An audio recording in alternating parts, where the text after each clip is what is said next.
কি অবস্থা সবার? দেখো তো সাউন্ড ক্লিয়ার আছে কিনা। সাউন্ড ক্লিয়ার আছে কিনা একটু কমেন্ট করে জানিয়ে দাও। হুসেইন আহমেদ কেমন আছো? সাউন্ড ক্লিয়ার আছে কিনা একটু বলো তো।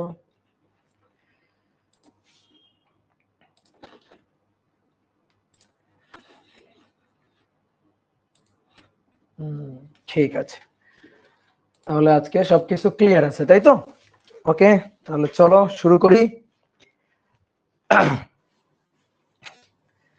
ডিয়ার স্টুডেন্ট, সবাইকে শুভেচ্ছা জানাচ্ছি চলতরিতের শেষ ক্লাসে। চলতরিতের আজকে আমাদের শেষ ক্লাস। আজকে আমরা একটা টপিক আলোচনা করে এই অধ্যায়টা শেষ করে দিব। সেটা হচ্ছে তাড়ন বেগ এবং রোধের সূত্রগুলা। এই ছোট দুইটা টপিক, এইটাই আমাদের বাকি ছিল। একটা পড়লে মোটামুটি এই অধ্যায়টা শেষ। তো চলো শুরু করি। এগুলা হচ্ছে প্রথম দিককার টপিক, বাট খুব সহজ টপিক, তো এই কারণে আমরা মূল টপিকে চলে গেছিলাম এগুলা বাদ দিয়ে। ভাবছিলাম এগুলো আমরা লাস্টের দিকে রিল্যাক্সে পড়ে নিব। তো আজকে সেই সময় চলে আসছে। তাহলে মূলত এই অধ্যায়টা আমাদের ফিজিক্স সেকেন্ড পার্টের সবচেয়ে গুরুত্বপূর্ণ এবং বড় চ্যাপ্টারগুলোর মধ্যে একটা অধ্যায়। তো এই চ্যাপ্টারটা থেকে সৃজনশীল প্রশ্ন কিন্তু শিওর থাকবেই।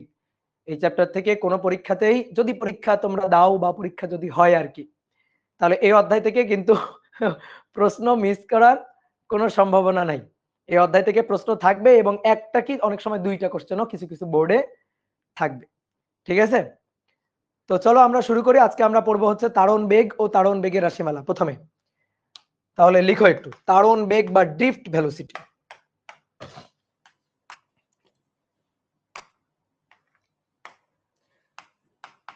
তাড়ন বেগ, এটাকে ইংরেজিতে বলা হয় ড্রিফট ভেলোসিটি। ডেফিনেশনটা কি? ডেফিনেশন হচ্ছে কোন পরিবাহীর মধ্য দিয়ে আধান বাহক মানে ইলেকট্রন গুলা যে গড় বেগে প্রবাহিত হয় সেটাকেই বলা হচ্ছে ইলেকট্রনের তাড়ন বেগ বা আধান বাহকের তাড়ন বেগ। ওকে, তাহলে সংজ্ঞাটা হচ্ছে কোন পরিবাহীর মধ্য দিয়ে আধান বাহক, কোন পরিবাহীর মধ্য দিয়ে আধান বাহক, কোন পরিবাহীর মধ্য দিয়ে আধান বাহক যে গড় বেগে প্রবাহিত হয়, আধান বাহক যে গড় বেগে প্রবাহিত হয় তাকে আধান বাহকের তাড়ন বেগ বলে। আধান বাহকের তাড়ন বেগ বলে। তো দেখো ব্যাপারটা ডেফিনেশনের মতো এতটা কিন্তু সহজ না, একটু বোঝার আছে এখানে। তোমার মনে হতে পারে ভাই একটা পরিবাহীর মধ্য দিয়ে আধান বাহক মানে ইলেকট্রন যে বেগে ফ্লো করে সেটাই হচ্ছে তাড়ন বেগ। তো ব্যাপারটা এত সহজ না এই ডেফিনেশনের মতো, একটু বোঝার আছে এখানে। আধান বাহকের দুইটা বেগ থাকে, একটা হচ্ছে তার অ্যাকচুয়াল বেগ, আর একটা হচ্ছে তার ড্রিফট ভেলোসিটি বা তাড়ন বেগ। আমরা আজকে ড্রিফট ভেলোসিটি বা তাড়ন বেগ বুঝবো এবং তার রাশিমালাটা নির্ণয় করব। চিন্তা করো কোন একটা পরিবাহী হচ্ছে এটা হচ্ছে পরিবাহী। এই পরিবাহী ধরো কপার তারের একটা খন্ডাংশ। এই পরিবাহীতে প্রচুর পরিমাণে মুক্ত ইলেকট্রন আছে। এই মুক্ত ইলেকট্রন গুলা কিভাবে আসছে? কপার অ্যাটম থেকে, কপার অ্যাটমের লাস্ট কক্ষপথ থেকে ইলেকট্রন মুক্ত হয়ে চলে আসছে। তো এইভাবে প্রচুর পরিমাণে মুক্ত ইলেকট্রন এখানে আছে। ধরো এই একটা কপার অ্যাটম, এই একটা কপার অ্যাটম, এই একটা কপার অ্যাটম, এরকম ধরো প্রত্যেকটা কপার অ্যাটম থেকে একটা একটা করে ফ্রি ইলেকট্রন আসছে, একটা একটা করে এরকম ফ্রি ইলেকট্রন আসছে। এগুলো হচ্ছে সব ফ্রি ইলেকট্রন। এখন এই যে ফ্রি ইলেকট্রন গুলো আছে, এই ফ্রি ইলেকট্রন গুলা কিন্তু এই পরিবাহীর মধ্যে স্থির কোথাও বসে নেই। দেখো কপার অ্যাটম, এই যে ফিক্সড অ্যাটম, কপার অ্যাটম এইগুলা কিন্তু মুভ করতে পারে না। কপার অ্যাটম কিন্তু ফিক্সড, এগুলা কিন্তু স্থির, এগুলা কিন্তু এই পরিবাহীর মধ্য দিয়ে চলাচল করতেছে না। কারণ কপার অ্যাটম এটা কিন্তু চার্জ ক্যারিয়ার না। চার্জ ক্যারিয়ার হইতে গেলে তাকে অবশ্যই মুভ করতে হবে, তাকে ফ্রি হইতে হবে। কেউ যদি ফ্রি না হয় তাহলে সে কিন্তু চার্জ ক্যারিয়ার না। তাহলে এই কপার অ্যাটম গুলা কিন্তু চার্জ ক্যারিয়ার না। এগুলো কিন্তু, এই কপার অ্যাটমটা কিন্তু লাফ দিয়ে সামনে আসবে না, এখান থেকে সামনে আসবে না, এই কপার অ্যাটমটা এখান থেকে সামনের দিকে আসবে না। কিন্তু এই যে ফ্রি ইলেকট্রন গুলা তারা চার্জ ক্যারিয়ার, তারা মুভ করতে পারে, তারা এক জায়গা থেকে অন্য জায়গায় যাইতে পারে, ছোটাছুটি করতে পারে। তাহলে পরিবাহীর মধ্য দিয়ে গতিশীল থাকে বা মুভ করতে পারে হচ্ছে চার্জ ক্যারিয়ার, এই ফ্রি ইলেকট্রন গুলা। এখন কথা হচ্ছে কি, আমি এখানে তো কোনো ব্যাটারি এখনো যুক্ত করি নাই, এখানে কিন্তু এখন তড়িৎ প্রবাহ নাই, বাট তারপরেও কিন্তু এই ইলেকট্রন গুলো কিন্তু ছোটাছুটি করতেছে। এই ইলেকট্রনটা এখানে কিন্তু স্থির নাই, এই ইলেকট্রন এখানে কিন্তু স্থির নাই, এই ইলেকট্রন গুলা কিন্তু এই পরিবাহীর মধ্য দিয়ে ছোটাছুটি করতেছে। এখন তোমার মনে হইতে পারে ভাই ছোটাছুটি করতেছে, তাহলে কেন তড়িৎ প্রবাহ হচ্ছে না?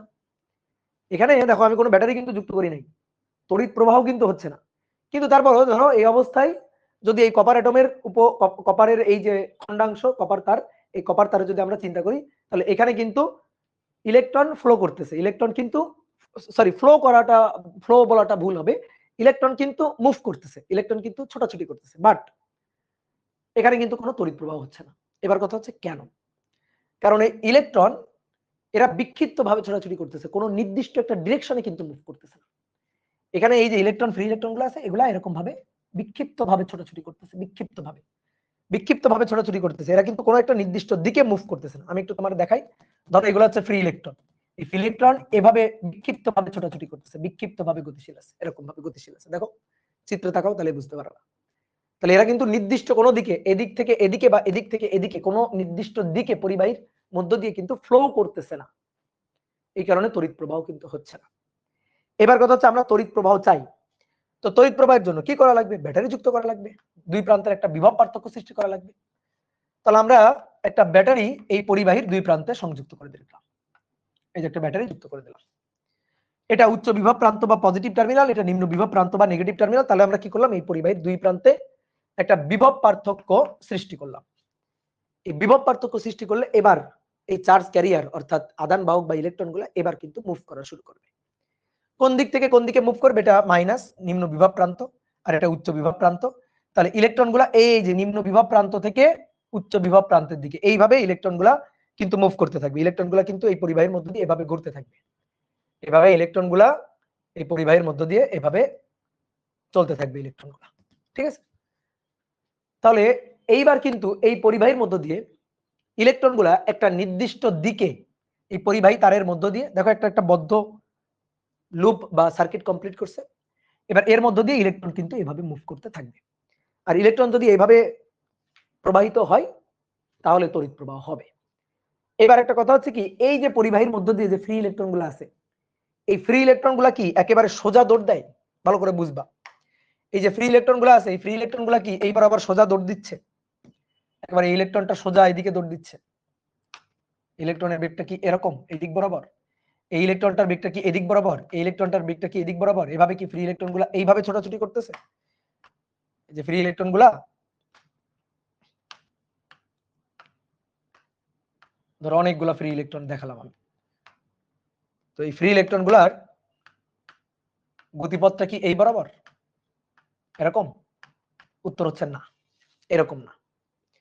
কারণ ইলেকট্রন গুলা যখন এভাবে দৌড়াবে তখন এই ইলেকট্রন গুলো এই পরিবাহের মধ্যে ফিক্সড যে অ্যাটম গুলো আছে না, এই যে কপারের ফিক্সড অ্যাটম গুলো আছে, এগুলোর সাথে ধাক্কা খায়, সংঘর্ষে লিপ্ত হয়। ইভেন ইলেকট্রনের সাথেও কিন্তু ইলেকট্রনের এই যে ফ্রি ইলেকট্রন এক ঝাঁক ইলেকট্রন যখন যাচ্ছে তখন ইলেকট্রনের সাথে ইলেকট্রনের কিন্তু ধাক্কা লাগে। আর যখন এরা ফিক্সড অ্যাটমের সাথে ধাক্কা লাগাবে, এই যে আমরা রোধ পড়ি না, এই রোধের জন্ম কোথায়? রোধ কেন? এই রোধ কিন্তু এই ফিক্সড অ্যাটমের সাথে ইলেকট্রনের ধাক্কা থেকেই কিন্তু রোধ, এই যে বাধা থেকেই রোধ, ইলেকট্রন পরিবহনে বাধা, চার্জ ক্যারিয়ার পরিবহনে বাধা।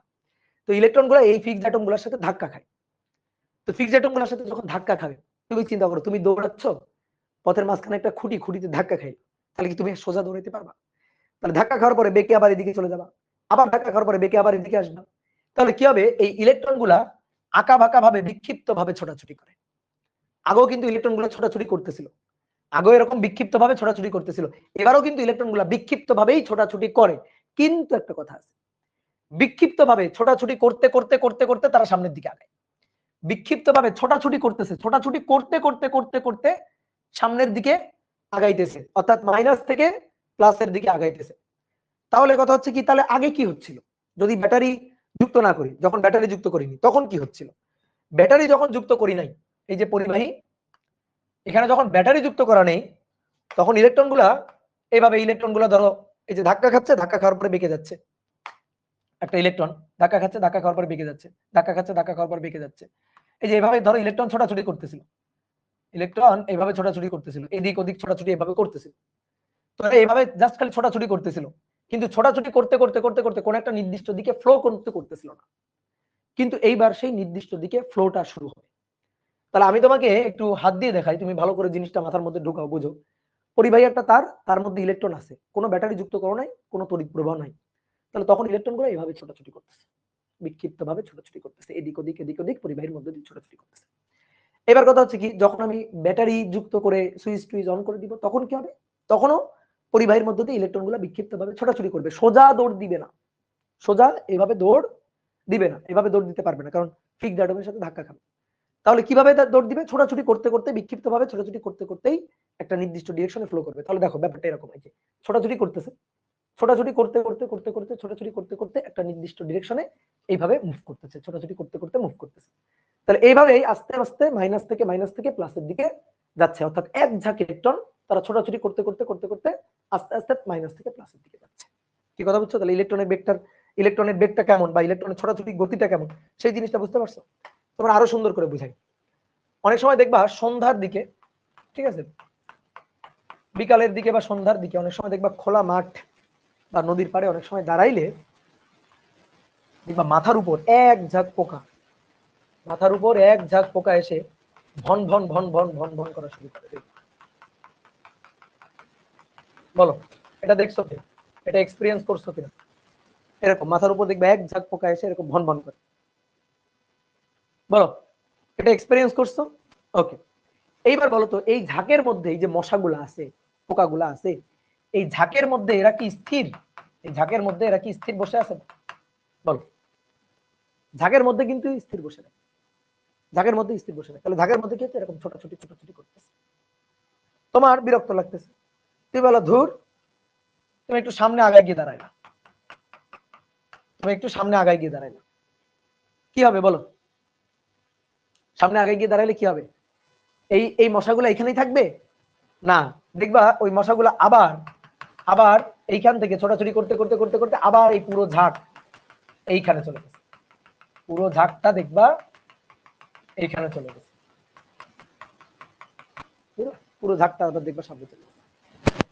বলো, এরকম হবে না? এই ঘটনাটা ঘটবে। এইবার বলো তো, এই মশাগুলা এখান থেকে যখন এখানে গেছে, তখন মশাগুলা কি এইভাবে দৌড় দিছে?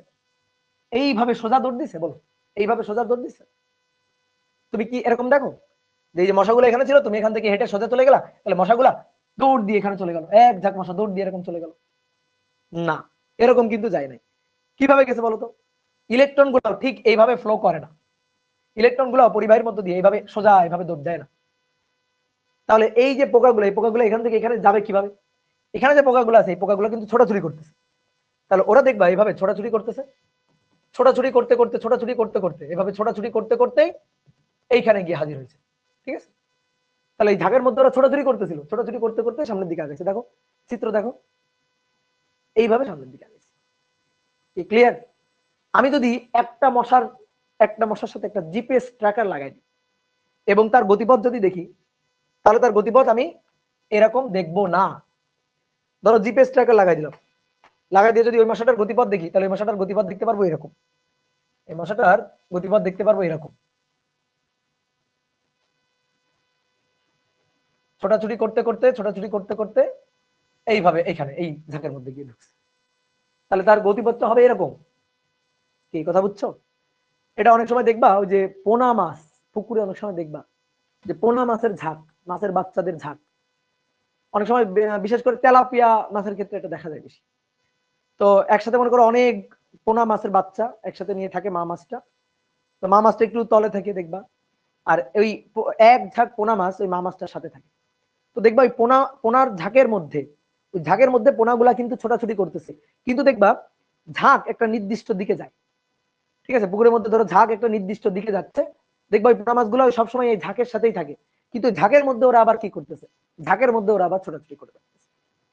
তো ইলেকট্রনও এইভাবেই কিন্তু ফ্লো করে, পরিবাহীর মধ্যে দিয়ে ইলেকট্রনও ঠিক এইভাবে ফ্লো করে। এক ঝাঁক ইলেকট্রন এই পাশ থেকে এই পাশে যাচ্ছে, কিন্তু সোজা দৌড় দিয়ে যাচ্ছে না। তারা কি হচ্ছে? এইভাবে ছোটাছুটি করতে করতে, বিক্ষিপ্ত ভাবে ছোটাছুটি করতে করতে, ধাক্কা খাইতে খাইতে, ফিক্সড অ্যাটমের সাথে, ফিক্সড অ্যাটম গুলো হচ্ছে পথের মাঝখানে খুঁটি, তার সাথে ধাক্কা খাইতে খাইতে সামনের দিকে আগাচ্ছে। তাহলে একটা ইলেকট্রনের কিন্তু দুইটা বেগ, একটা হচ্ছে তার অ্যাকচুয়াল বেগ, ঠিক আছে, অ্যাকচুয়াল বেগ, আর একটা হচ্ছে তার ড্রিফট ভেলোসিটি, ড্রিফট ডিস্টেন্সের জন্য বেগ, মানে এই যে ধাক্কা খেয়ে কতটুকু সামনে আগালো, ধাক্কা খেয়ে কতটুকু সামনে আগালো সেই ডিস্টেন্সটা হচ্ছে ড্রিফট ডিস্টেন্স, সেই ড্রিফট ডিস্টেন্সের জন্য বেগ। যেমন আমি যদি এই মশার কথাটা বলি, সেই মশাটা এখান থেকে এখানে আগালো, এই যে ধাক্কা খেয়ে এতটুকু আগালো, কিন্তু তার মধ্যে আবার এরকম ছোটাছুটি করতে করতে গেছে, তাহলে এটা তার অ্যাকচুয়াল অতিক্রান্ত দূরত্ব বা অ্যাকচুয়াল ডিস্টেন্স, তার জন্য যে বেগটা সেটা অ্যাকচুয়াল বেগ। আর এইটা হচ্ছে ড্রিফট ডিস্টেন্স, তার জন্য যে বেগটা সেটা হচ্ছে ড্রিফট ভেলোসিটি। কি কথা বুঝলাম? তাহলে এবার আসো একটা পরিবাহীর ক্ষেত্রে দেখি ঘটনাটা। এটা মনে করো একটা পরিবাহী, একটু পরিবাহীটাকে একটু বড় করে আর কি। এটা হচ্ছে একটা কপার তারের খন্ডাংশ, কপার তারের খন্ডাংশ। এই কপার তারের মধ্যে দিয়ে ধরো তড়িৎ প্রবাহ হচ্ছে, তড়িৎ প্রবাহ হচ্ছে এইদিকে, তাহলে এদিকে তড়িৎ প্রবাহ হলে ইলেকট্রন ফ্লো প্রবাহ হবে এইদিকে। তাহলে ধরো একটা ইলেকট্রন, এটা একটা ইলেকট্রন, তো এই ইলেকট্রনটা ধরো তড়িৎ পরিবহনের আগে, যখন তড়িৎ পরিবহন হচ্ছে না, ব্যাটারি যখন যুক্ত করা নেই, তখন ইলেকট্রনটা মনে করো এখান থেকে এখানে যাবে, দেন দেন ইলেকট্রনটা ধরো এখানে কি একটা ফিক্সড অ্যাটমের সাথে ধাক্কা খাবে, তারপরে এখানে, তারপরে ইলেকট্রনটা এখানে,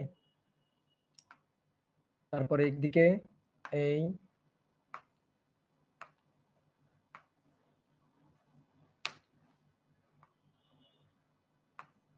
এই মনে করো এরকম আসবে,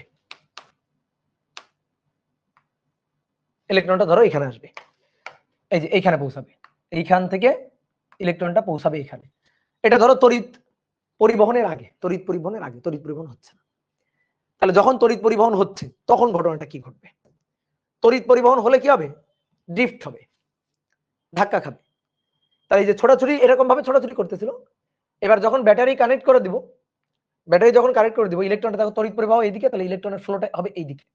তাহলে ইলেকট্রন কি করবে? ও ওর পথের মতোই থাকবে, কিন্তু একটু ড্রিফট হয়ে সামনে আগাবে। কেমন? ইলেকট্রনটা এখান থেকে এখানে যাওয়ার কথা ছিল, দেখা যাবে কি ইলেকট্রনটা এখান থেকে এইখানে না গিয়ে এইখান থেকে এইখানে চলে আসছে। এখান থেকে এখানে আসার কথা ছিল, দেখা যাবে এখান থেকে এখানে চলে আসছে। দেখো একটু ড্রিফট হয়ে সামনে আগাইছে। এখান থেকে এখানে আসার কথা ছিল, দেখা যাবে এখান থেকে এখানে চলে আসছে। এখান থেকে ধরো এইখানে চলে আসছে, এইখান থেকে এইখানে গেছে। তারপরে এখান থেকে এখানে যাওয়ার কথা ছিল, এখান থেকে গেছে এখানে, তারপরে এখানে, তারপরে এইখানে, তারপরে এইখানে। এই দেখো একটু একটু একটু একটু করে সামনে আগাইছে, দেখো এখান থেকে এখানে, তারপরে আরেকটু সামনে আগাইছে, তারপরে আরেকটু, তারপরে আরেকটু, এভাবে আস্তে আস্তে আস্তে আস্তে একটু একটু করে সামনে আগাইছে। তার আসলে যেখানে পৌঁছানোর কথা ছিল তার থেকে সে এতটুকু আগাই গেছে। এইটাই হচ্ছে ডিপ ডিস্টেন্স এল, বুঝছো? এটা হচ্ছে ডিপ ডিস্টেন্স এল। আর এই অ্যাকচুয়াল এই যে সবুজ কালি দিয়ে যে পথটা, এটা হচ্ছে তার অ্যাকচুয়াল অতিক্রান্ত দূরত্ব, এটা হচ্ছে তার actual distance, actual distance, actual distance. আর এই যে ডিস্টেন্সটা, এটা হচ্ছে তার ড্রিফট ডিস্টেন্স, ড্রিফট ডিস্টেন্স। ঠিক আছে? এখন এই ড্রিফট ডিস্টেন্স মনে করো, এই ড্রিফট ডিস্টেন্সটা অতিক্রম করে মনে করো টি সময়, তা আমি এখন ড্রিফট ভেলোসিটি চাই। তাহলে ড্রিফট ভেলোসিটি বা ত্বরণ বেগ, ড্রিফট ভেলোসিটি বা ত্বরণ বেগ ভি, তাহলে L divided by T, S equal to ভিটির মতো। ঠিক আছে? বলো তো ড্রিফট ভেলোসিটিকে ভিডি দিয়ে লেখা হয়, বলো তো ড্রিফট ভেলোসিটি বেশি হবে না অ্যাকচুয়াল ভেলোসিটি বেশি হবে? টি সময়ে এখান থেকে এখানে আসছে, তাহলে টি সময়ে ড্রিফট ডিস্টেন্স হচ্ছে এল, আর টি সময়ে অ্যাকচুয়াল ডিস্টেন্স হচ্ছে এইটা, অ্যাকচুয়াল ডিস্টেন্স এটা। তাহলে তুমি যখন অ্যাকচুয়াল বেগ বের করবা ভি অ্যাকচুয়াল, তাহলে তখন মনে করো এস অ্যাকচুয়াল ডিভাইডেড বাই টি দিয়ে ভাগ দিতে হবে।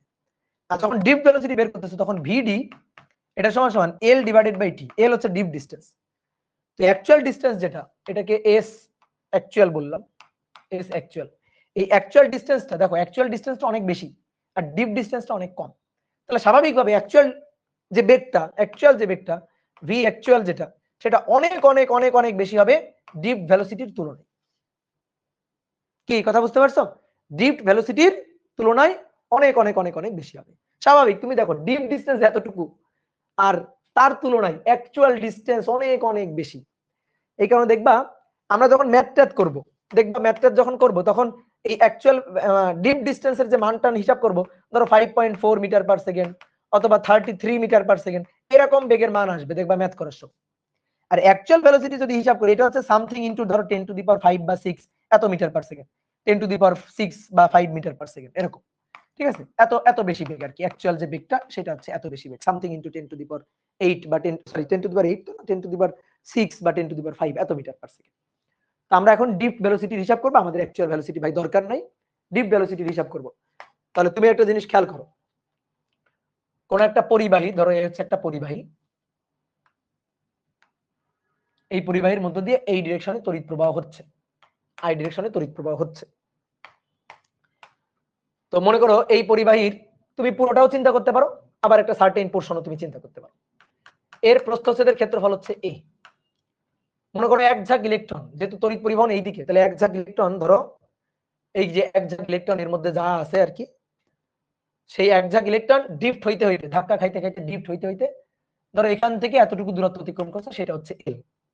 বা তুমি চাইলে যদি মনে করো ভাই আমি এল পুরাটা নিব না, আমি একটা সার্টেন পোরশন চিন্তা করে নিব, ধরেন আমি এই পরিবাহীর এতটুকু পোরশন আমি চিন্তা করে নিব, যে একটা এইটুকুর অংশের মধ্যে মনে করো যে একটা ইলেকট্রন ডিফট হয়ে এতটুকু দূরত্ব অতিক্রম করছে, তো তার ডিপ ডিসটেন্স হচ্ছে এল, আমি এইটুকু ধরে নিব, ওকে, কোনো প্রবলেম নাই।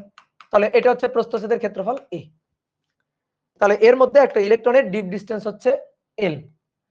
কত সময় গেছে, ধরো টি সময়, টি সময়ে ডিফট হয়ে এল দূরত্ব অতিক্রম করছে। এই যে পরিবাহীটা, এই পরিবাহীর একক আয়তনে আধান বাহক সংখ্যা এটা দেওয়া আছে, একক আয়তনে আধান বাহক সংখ্যা, আধান বাহক, এটা ছোট হাতের এন, এটা বলা আছে। এই যে পরিবাহীটা, এই পরিবাহী একক আয়তনে এই পরিমাণ আধান বাহক আছে। তাহলে এইবার তুমি বলো তো, যে অংশ তুমি চিন্তা করতেছো, যে অংশ তুমি, যে সার্টেন পিরিয়ড, সার্টেন পোরশন, এইটুকু তুমি হিসাব করার জন্য ধরে নিছো, সেইটুকুর আয়তন কত, এইটুকুর আয়তন। তাহলে বিবেচনাধীন অংশের আয়তন, তাহলে সেটুকুর আয়তন হচ্ছে এ ইন্টু এল, প্রস্থচ্ছেদ এর সাথে যদি এল গুণ হয় তাহলে আয়তন। তাহলে বলো এর মধ্যে কি পরিমাণ আধান বাহক আছে, এর মধ্যে এইটুকু অংশের মধ্যে, সরি সরি সরি, তাহলে বলো এটুকুর মধ্যে কি পরিমাণ আধান বাহক আছে। তাহলে ওইটুকু অংশের মধ্যে মোট আধান বাহক, মোট আধান বাহক, এটাকে ক্যাপিটাল লেটার এন বললাম, একক আয়তনে আধান বাহক এন, এল আয়তনে আধান বাহক এন ইন্টু এ ইন্টু এল, এটা হচ্ছে মোট এই অংশের আধান বাহক। এখন আমরা তড়িৎ প্রবাহ আই সমান সমান জানি কিউ ডিভাইডেড বাই টি। তাহলে এই যে টি সময়ে এখান থেকে এখানে গেছে, এল দূরত্ব অতিক্রম করছে, I equal to Q by T. তাহলে কিউ হচ্ছে এই অংশের মধ্যে মোট কত আধান আছে, সেটা হচ্ছে কিউ।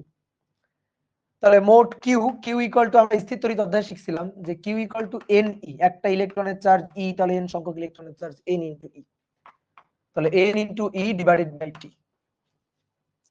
এন হচ্ছে টোটাল আধান বাহক, এই যে লেখা আছে, খুবই সহজ ডেরিভেশন, দুই লাইনের derivation, N A L E divided by T. T সময়ে অতিক্রান্ত দূরত্ব এল যদি হয়, তাহলে ডিপ ডিসটেন্স ভিডি, ভিডি কে কোন কোন বইতে ভি দিয়েও লিখছে, কোনো ব্যাপার না, তাহলে ভিডি বা ভি এটা equal to L divided by T. তাহলে অতএব T equal to L divided by VD, L divided by VD বা ভি, বুঝলাম? এল এল কাটো, ভি উপরে নিয়ে যাও, তাহলে I equal to N A V ই, যেখানে ভি হচ্ছে তাড়ন বেগ, যেখানে ভি হচ্ছে তাড়ন বেগ, বলো বুঝলা কিনা? যেখানে ভি হচ্ছে তাড়ন বেগ।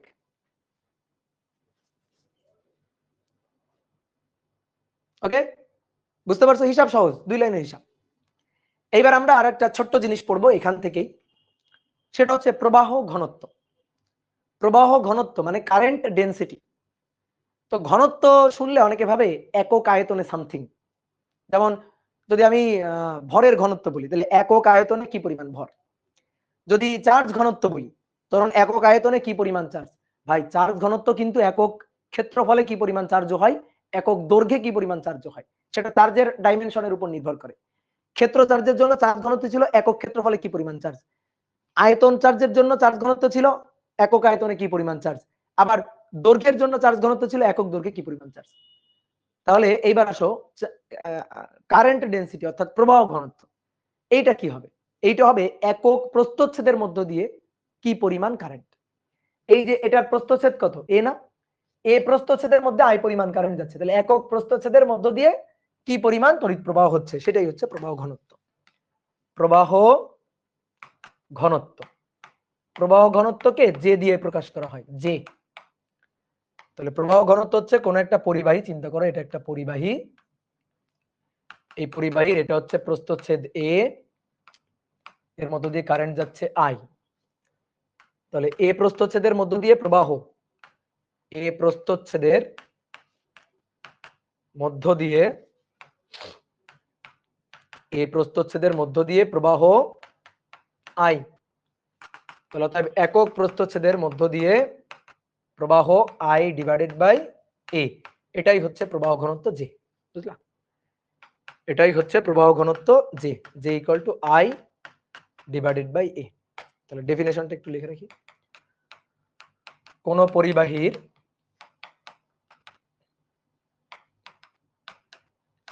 একক প্রস্থচ্ছেদের মধ্য দিয়ে, একক প্রস্থচ্ছেদের মধ্য দিয়ে প্রবাহিত তড়িৎ প্রবাহকে প্রবাহ ঘনত্ব বলে। তড়িৎ প্রবাহকে প্রবাহ ঘনত্ব বলে।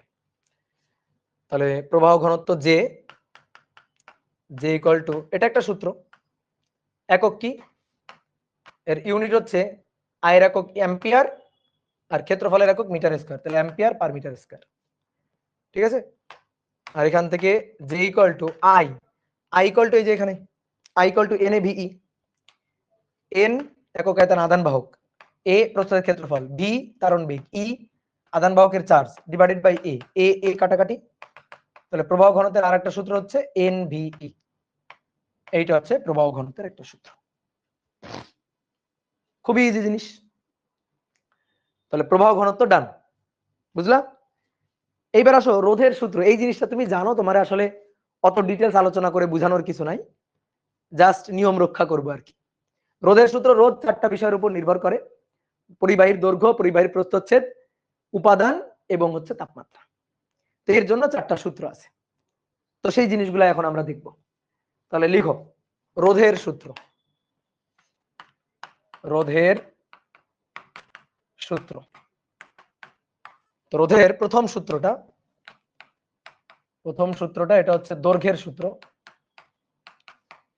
দৈর্ঘ্যের সূত্র, প্রথম সূত্র এটা হচ্ছে দৈর্ঘ্যের সূত্র।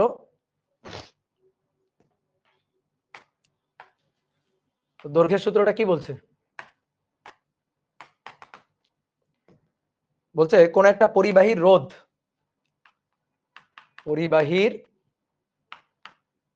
রোধ আর পরিবাহীর দৈর্ঘ্যের সাথে সমানুপাতিক। কথা আছে, যখন যখন যখন প্রস্থচ্ছেদের ক্ষেত্রফল এ, তাপমাত্রা ও উপাদান কনস্ট্যান্ট,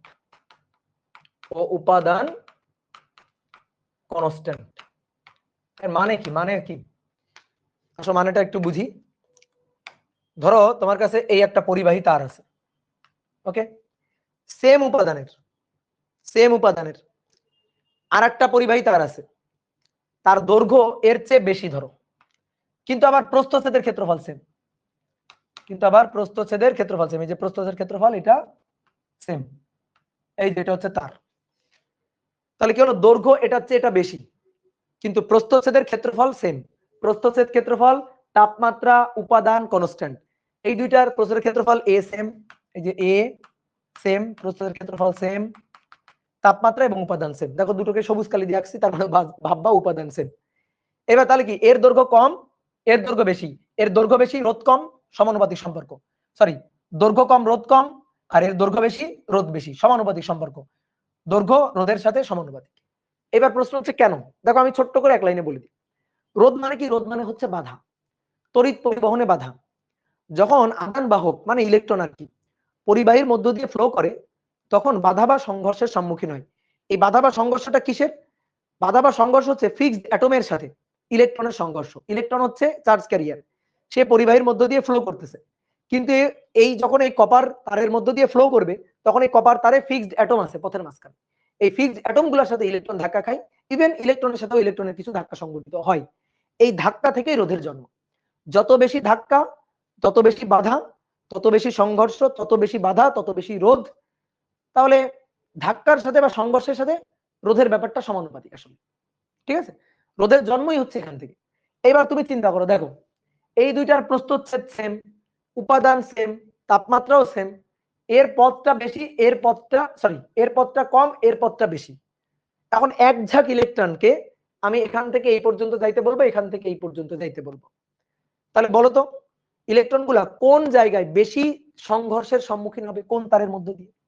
এই তারের মধ্য দিয়ে বেশি সংঘর্ষের সম্মুখীন হবে, এই তারে তুলনামূলক কম। তুমি চিন্তা করো, নর্মালি তোমাকে যদি বলা হয়, তোমাকে চোখ বেঁধে দেওয়া হয়েছে, একটা পথের মধ্যে দিয়ে যাইতে বলা হয়েছে, পথের মাঝখানে খুঁটি পোঁতা আছে, তুমি কি করছো? ধাক্কা খাচ্ছ, উঠে দাঁড়াচ্ছ, আবার ছুটতেছো, ধাক্কা খাচ্ছ, উঠে দাঁড়াচ্ছ, আবার ছুটতেছো। তো তোমার কাছে মনে হবে না, ইস পথ যদি তাড়াতাড়ি শেষ হয়ে যেত তাহলে আমি একটু ধাক্কা কম খাইতাম। তো এই ক্ষেত্রে ঘটনাটাই যে পথ যদি কম হয় ধাক্কা কম হবে, পথ বেশি হলে ধাক্কা বেশি হবে, আর ধাক্কা বেশি মানে রোধ বেশি। তো রোধের সাথে সমানুপাতিক সম্পর্ক। কি ক্লিয়ার? এইবার 2 নম্বর দ্বিতীয় সূত্র, এটা হচ্ছে প্রস্থচ্ছেদের ক্ষেত্রফলের সূত্র। প্রস্থচ্ছেদের ক্ষেত্রফলের সূত্র, প্রস্থচ্ছেদের ক্ষেত্রফলের সূত্র। বারবার এটা হচ্ছে কেন? এবার প্রস্থচ্ছেদের ক্ষেত্রফলের সূত্র, প্রস্থচ্ছেদের ক্ষেত্রফল যত বেশি হবে তত ইলেকট্রন আরামে যাইতে পারবে। কোন একটা পরিবাহীর প্রস্থচ্ছেদ যত বেশি হবে তত ইলেকট্রন আরামে যাইতে পারবে। ধরো এই একটা তার, এই একটা তার, সেম উপাদানের এই আর একটা তার। তো নিচের তার দেখো প্রস্থচ্ছেদ কম, উপরের তার প্রস্থচ্ছেদ বেশি। তো ইলেকট্রন তখন দৈর্ঘ্য সেম, দেখো এল কনস্ট্যান্ট, এল সেম, দুটোরই দৈর্ঘ্য সেম, প্রস্থের ক্ষেত্রফল আলাদা, এর প্রস্থের বেশি এর প্রস্থচ্ছেদ কম। যার প্রস্থচ্ছেদ বেশি তার মধ্যে দিয়ে ইলেকট্রন ফ্রি ভাবে যাইতে পারবে, মানে ফ্রি ভাবে তো যাইতে পারবে না আসলে, ধাক্কা কম সংঘটিত হবে, সংঘর্ষ কম হবে।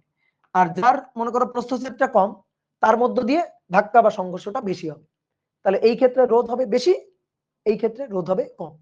নরমালি চিন্তা করে দেখো তো, তোমারে বললাম একটা পথের মধ্যে দিয়ে যাও, তাহলে পথটা যত চওড়া হবে তত তুমি আরামে যাইতে পারবা, আর পথটা যত ন্যারো হবে শুরু হবে তত কিন্তু তোমার বাধা লাগবে। ঠিক আছে, তাহলে এবার পরিবাহীর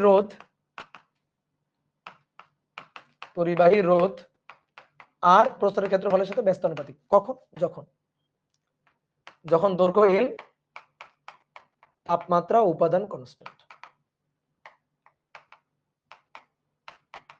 উপাদান কনস্ট্যান্ট। এমসিকিউ তে আসে, বলো এমসিকিউ তে উত্তর দিবা। কোন একটি তারের দৈর্ঘ্য 3 গুণ হলে রোধ পূর্বের কত গুণ হবে? 3 গুণ, সমানুপাতিক।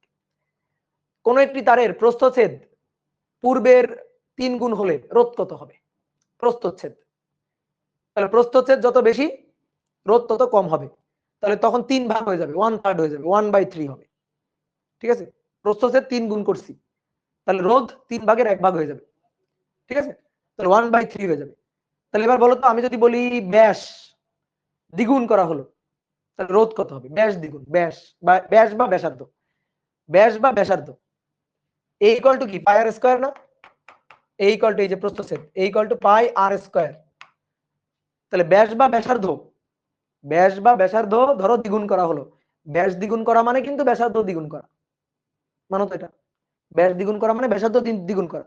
তাহলে আমি যদি ব্যাস বা ব্যাসার্ধ দ্বিগুণ করি তাহলে প্রস্থচ্ছেদ হবে 2 এর বর্গ 4 গুণ, তার অ্যান্সার কিন্তু হবে 1/4, রোধ হয়ে যাবে তখন 1/4। তো এমসিকিউ তে কিন্তু মুখে মুখে এগুলো উত্তর দেয়, এগুলো কিন্তু প্রচুর আসে বোর্ড পরীক্ষায়। এবার আসো, দেখো আমরা এইখানে দেখতে পারলাম যে রোধ তাহলে পরিবাহীর দুইটা জিনিসের উপর নির্ভর করে, একটা তার দৈর্ঘ্যের উপর, একটা তার প্রস্থের ক্ষেত্রফলের উপর। আমরা তাহলে এই দুইটা সূত্রকে কম্বাইন করতে পারি না? আর সমানুপাতিক এল, আর সমানুপাতিক 1/a, তাহলে একসাথে লিখতে আর সমানুপাতিক এল ডিভাইডেড বাই এ লিখতে পারি না? তাহলে এবার আসো 3 নম্বর, 3, এটা হচ্ছে উপাদানের সূত্র, উপাদানের সূত্র, তৃতীয় সূত্র লিখে।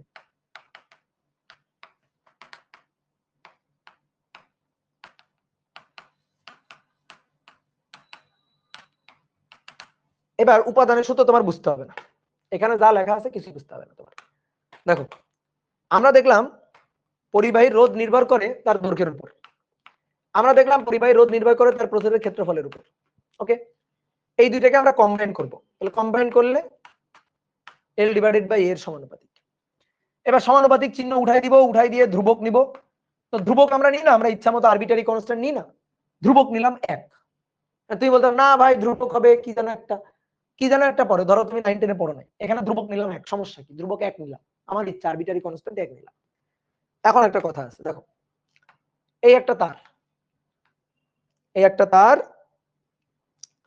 আর এই একটা তার, দুটো তারেরই দেখো দৈর্ঘ্য সেম, এরও দৈর্ঘ্য যা, এরও দৈর্ঘ্য তাই, এরও প্রস্থচ্ছেদ যা, এরও প্রস্থচ্ছেদ তাই, কিন্তু একটা সাদা তার একটা হলুদ তার, মানে একটা কপার তার একটা সিলভার তার আর কি, দুইটা তারের উপাদান আলাদা। এখন যেহেতু দৈর্ঘ্য সেম, যেহেতু প্রস্থের ক্ষেত্রফল সেম, আর সমান সমান L বাই A লিখছি, তাহলে L এর মান বসাবো, A এর মান বসাবো, L এর মান বসাবো, A এর মান বসাবো, রোধের মানও সেম পাবো, এইটা রোধও যা হবে এইটা রোধও তাই হবে। এইবার তুমি এই দুইটা রোধ ধরো পরিমাপ করলা, অনেকে বলে ভাই কেমনে পরিমাপ করতে পারো, ওই যে মিটার ব্রিজ, হুইটস্টোন ব্রিজ আছে না, এটাকে নিয়ে মিটার ব্রিজে বসালা, এটাকে নিয়ে মিটার ব্রিজে বসালা, বসা দেখলা এটা রোধ 12 ওহম, এটা রোধ 24 ওহম, কি হলো, দুইটা রোধ আলাদা আলাদা হয়ে গেল। আরে ভাই দুইটা রোধ তো আলাদা আলাদা হওয়ার কথা ছিল না, সূত্র বলতেছে L divided by A R equal to L এর মান সেম, A এর মান সেম, তাহলে R এর মানও তো সেম হওয়া উচিত, কিন্তু এক্সপেরিমেন্ট করে দেখা যাচ্ছে যে না, এই দুইটা রোধের মান সেম হচ্ছে না। তার মানে অবশ্যই আরো কোনো না কোনো রাশি আছে যার উপর রোধ নির্ভর করছে, বুঝলাম আমার কথা, আরো কোনো না কোনো একটা রাশি আছে যার উপর রোধ নির্ভর করছে, সেরকম একটা রাশি এখানে আছে। তা আমরা দেখলাম তাহলে কি রাশি আছে, সেই রাশিটা কি হতে পারে, কার উপর নির্ভর করতে পারে, তাই না? তা আমরা তখন দেখলাম দৈর্ঘ্য সেম, প্রস্থের ক্ষেত্রফল সেম, উপাদান আলাদা, তার মানে আমরা বুঝলাম ও আচ্ছা দৈর্ঘ্য এবং প্রস্থের ক্ষেত্রফল সেম থাকলেও রোধ আলাদা হবে যখন উপাদান আলাদা আলাদা হচ্ছে, সিলভার তার কপার তার আলাদা আলাদা উপাদান, রোধ হয়ে যাচ্ছে আলাদা। তাহলে এই সমীকরণে এই সূত্রে অবশ্যই এখানে আরবিটারি কনস্ট্যান্ট 1 নেওয়া যাবে না, এখানে কেউ না কেউ থাকবে, কেউ না কেউ কোনো না কোনো একটা ধ্রুবক এখানে, কোনো না কোনো রাশি এখানে আনবো আমি, যে উপাদানের নির্ভরশীলতা বুঝাবে, বুঝতে পারছো, যে উপাদানের নির্ভরশীলতা বুঝাবে, তাহলে তাকে আমরা বললাম রো, যে উপাদানের নির্ভরশীলতা বুঝাবে, এই রোকেই বলা হচ্ছে আপেক্ষিক রোধ, এটাকে বলা হচ্ছে আপেক্ষিক রোধ, আপেক্ষিক রোধ বা রোধাঙ্ক, রোধাঙ্ক বুঝছো, এর আরেকটা নাম হচ্ছে রোধাঙ্ক, আপেক্ষিক রোধ বা রোধাঙ্ক। তাহলে আপেক্ষিক রোধ rho, rho equal to R A divided by L, এইটা। আপেক্ষিক রোধ কিসের উপর ডিপেন্ড করে, উপাদানের উপর ডিপেন্ড করে, উপাদান আলাদা আপেক্ষিক রোধ আলাদা, উপাদান সেম আপেক্ষিক রোধ সেম। ওকে, একক কি হবে, একক হবে ওহম মিটার, কেমনে, এই যে আর এর একক ওহম, এটা মিটার স্কয়ার, আর দৈর্ঘ্যের একক এম, তাহলে এককটা হচ্ছে ওহম মিটার। কি ক্লিয়ার? দেখো আপেক্ষিক রোধের উল্টা রাশি, যেমন রোধের উল্টা রাশি কি, রোধের বিপরীত রাশি, রোধ আর এর বিপরীত রাশি, রোধের বিপরীত রাশি কি, রোধের বিপরীত রাশি হচ্ছে পরিবাহিতা, পরিবাহিতা, পরিবাহিতাকে কি দিয়ে প্রকাশ করা হয় বলতো দেখি, পরিবাহিতাকে কি দিয়ে প্রকাশ করা হয়, জি দিয়ে। রোধের একক যদি ওহম হয় তাহলে পরিবাহিতার একক কি, পরিবাহিতার একক হচ্ছে ওহম ইনভার্স, ঠিক আছে, ওহম ইনভার্স, রোধের একক ওহম, ঠিক আছে, আর পরিবাহিতার একক হচ্ছে ওহম ইনভার্স, অথবা রোধের একক অনেকে এইভাবে লেখে ওহম, ও এইচ এম, আর পরিবাহিতার একক হচ্ছে এম এইচ, মানে উল্টা মোহ, এভাবে লেখে কিন্তু। ওকে, এবার আসো, এবার আসো আপেক্ষিক রোধ বা রোধাঙ্ক এর উল্টাটা কি, আপেক্ষিক রোধ বা রোধাঙ্ক এর বিপরীত রাশি, এর বিপরীত রাশি, এর বিপরীত রাশি হচ্ছে সিগমা দিয়ে লেখা হয়, এই সিগমাকে বলা হয় পরিবাহতঙ্ক, পরিবাহতঙ্ক বা পরিবাহতাঙ্ক। তারপরে আরেকটা নাম কি যেন আছে, ভুলে গেলাম। পরিবাহতঙ্ক, আপেক্ষিক পরিবাহিতা। এটা যেমন আপেক্ষিক রোধ, এটা যেমন আপেক্ষিক পরিবাহিতা। আপেক্ষিক পরিবাহিতা বা পরিবাহকত্ব বা পরিবাহকত্ব, ঠিক আছে, এরকম অনেকগুলো নাম আছে। পরিবাহকত্ব মনে হয় হবে না, দেখি একটু বইটা শিওর হই।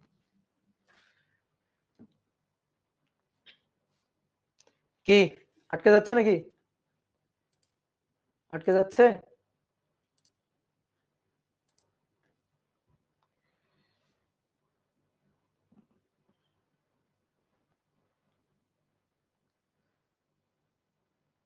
দেখো এবার দেখো, ঠিক আছে।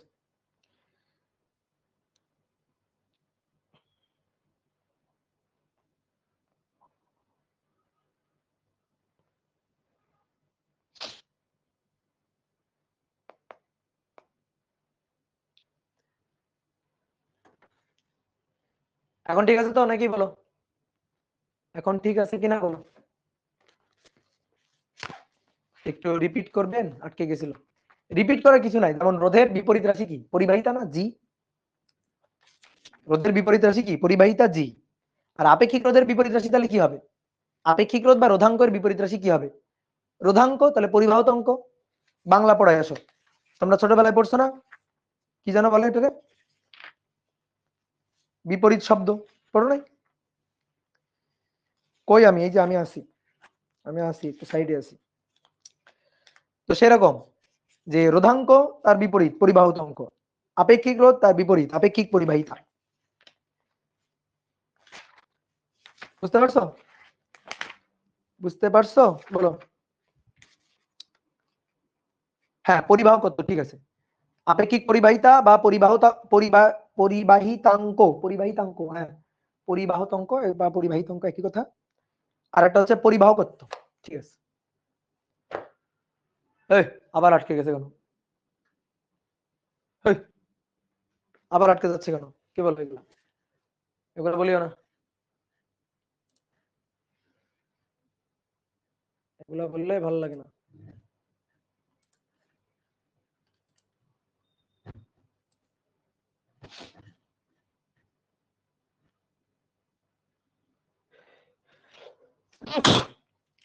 দাদা সিমেন্স মানে কি জানো ছিল? সিমেন্স হচ্ছে পরিবাহিতার একক, সিমেন্স।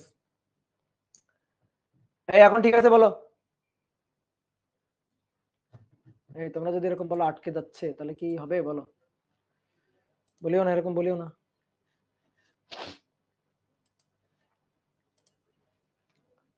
আমার নেটের লাইনটা একেবারে ফেলে দিতে হবে, পচা লাইন একটা।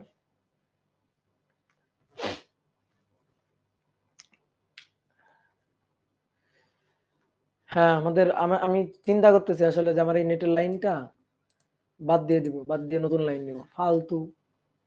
হ্যাঁ, নাম উল্লেখ করে দিই, আম্বার আইটি। কেউ আম্বার আইটি নিবা না, বুঝছো? রাজশাহী যারা আছো, রাজশাহী কেন, বাংলাদেশের যারা আছে, আম্বার আইটি নেট নিবা না, একেবারে বাজে, একেবারে বাজে। স্টার লিংক লাগান, আচ্ছা ঠিক আছে, দেখি কোনটা ভালো পাওয়া যায়। তো চলো, এবার আরেকটা জিনিস আছে, তাপমাত্রা। তাপমাত্রা নির্ভরশীলতা, তাপমাত্রার সূত্র। রোধ তাপমাত্রার উপর নির্ভর করে। যেমন তাপমাত্রা বাড়ালে স্থির আয়তনে গ্যাসের চাপ বাড়ে, স্থির চাপে গ্যাসের আয়তন বাড়ে, ঠিক তেমনি রোধও বাড়ে। ঠিক আছে, ঠিক তেমনি রোধও বাড়ে। এবং এই হিসাবগুলো অনেকটা আদর্শ গ্যাসের অধ্যায়ের মতো। যেমন মনে করো কোনো একটা আদর্শ গ্যাসের আয়তন, স্থির চাপে আদর্শ গ্যাসের আয়তন ধরো 0°C তাপমাত্রায় V0। এবার আমি 0°C থেকে এখন মনে করো θ°C তাপমাত্রা বাড়াইলাম, θ°C। এই θ°C গ্যাসের আয়তন ধরো V θ। তো V θ কত হবে মনে আছে? চার্লসের সূত্র। কোন গ্যাসের 0°C তাপমাত্রায় তার আয়তন V0, আমি θ°C তাপমাত্রায় আয়তন চাই। তাহলে আদর্শ গ্যাসের চ্যাপ্টারে চার্লসের সূত্র বিবৃতিটা এরকম ছিল যে স্থির চাপে কোনো নির্দিষ্ট ভরের গ্যাসের আয়তন 0°C থেকে প্রতি ডিগ্রি সেলসিয়াস বৃদ্ধি বা হ্রাসের জন্য 0°C তাপমাত্রার আয়তনের মানে ভি নটের 1/273 অংশ যথাক্রমে বৃদ্ধি বা হ্রাস পায় প্রতি ডিগ্রির জন্য ভি নট বাই 273। তাহলে থেটা ডিগ্রির জন্য কতটুকু বৃদ্ধি পাবে, এর সাথে গুণ থেটা, এর সাথে গুণ হবে থেটা, এতটুকু বৃদ্ধি পায়। আগে ছিল কত, ভি নট, তাহলে ভি নটের সাথে এটা যোগ দিলে এটাই হবে ভি থেটা। মনে পড়ে কিনা, মনে পড়ে? তাহলে অতএব ভি থেটা এটা equal to V naught common নিয়ে 1 plus 1 divided by 273 into theta. তারপরে আমরা লিখতাম যে ভি থেটা এটা equal to V naught 1 plus 1/273, এটাকে আমরা বলবো গামা পি, স্থির চাপে আয়তন প্রসারণ সহ গামা, স্থির চাপে আয়তন প্রসারণ সহ gamma, gamma P into theta. এই যে আদর্শ গ্যাসের চ্যাপ্টারে পড়ছিলাম, মনে পড়ে? ঠিক একইভাবে তাপীয় সূত্র তাহলে ছিল P theta, theta degree Celsius তাপমাত্রায় চাপ হবে 0 ডিগ্রি সেলসিয়াস তাপমাত্রা চাপ P naught into 1 plus gamma V স্থির আয়তনে চাপ প্রসারণ সহগ ইন্টু থেটা। এই যে এরকম ছিল সূত্র। ঠিক তেমনি কোন একটা পরিবাহী তার তার রোধ 0 ডিগ্রি সেলসিয়াস তাপমাত্রায় আর নট।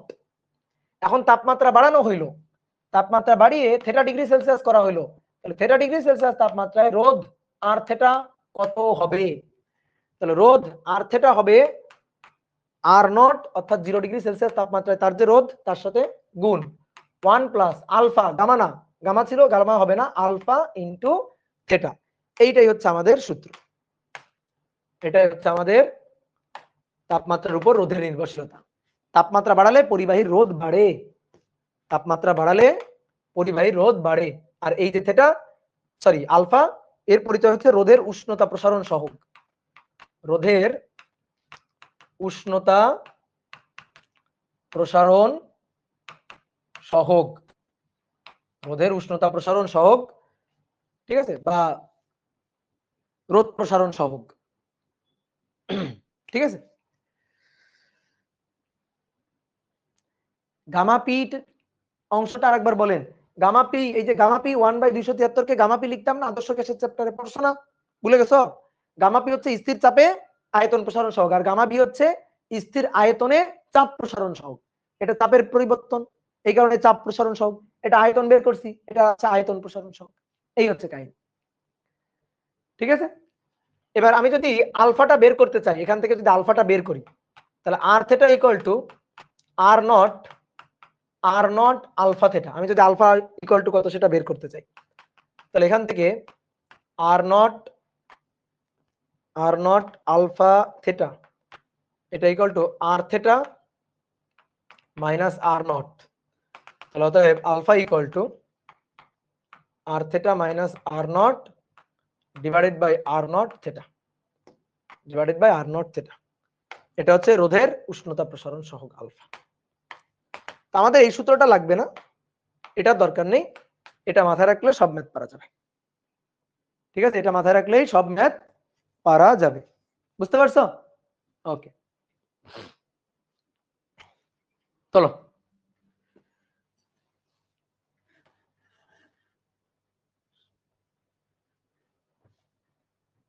আর আলফার একক কি হবে? আলফার একক হবে পার ডিগ্রি সেলসিয়াস।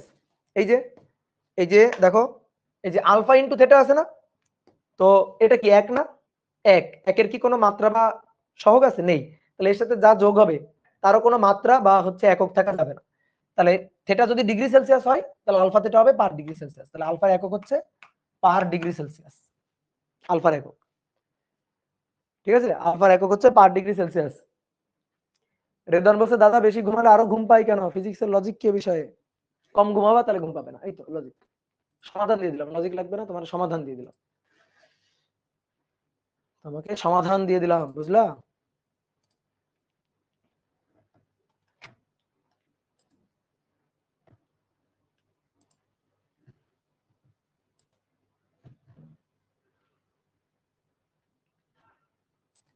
তাহলে মোটামুটি আমাদের টপিক সব শেষ হয়ে গেছে। এইবার ভাই চলো কয়েকটা ম্যাথ পরপর করে ফেলি, ঠিক আছে, কয়েকটা ম্যাথ করে ফেলি, চলো।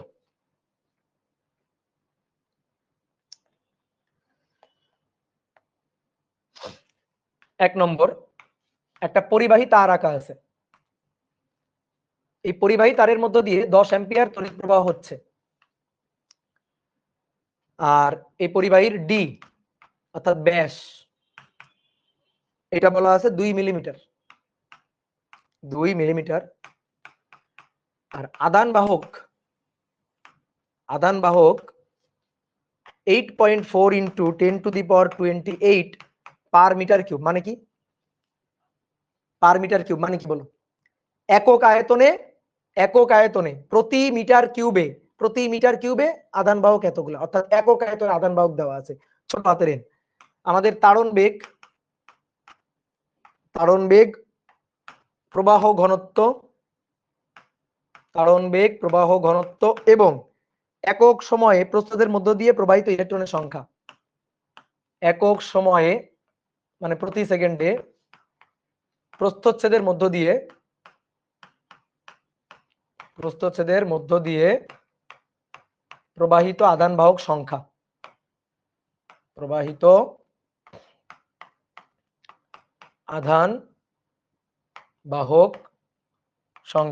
একক সময় এর মধ্য দিয়ে কি পরিমাণ আধান বাহক প্রবাহিত হচ্ছে সেটা নির্ণয় করতে বলছে। ওকে, তাহলে চলো শুরু করি। কই গেল?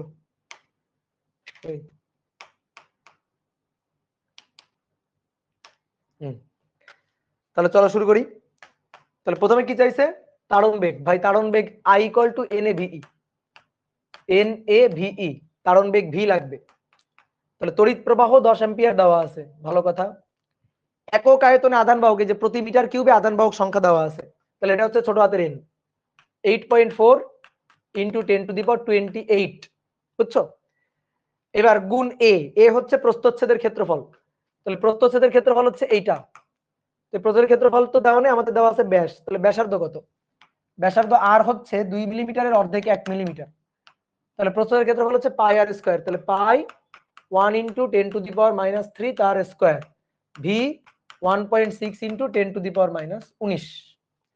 তাহলে সবই জানি, এখান থেকে জানি না হচ্ছে ভি এর মান। এখান থেকে ভি এর মানটা বের করবা। করো তো তোমরা ভি এর মানটা বের করো তো দেখি কত আসে।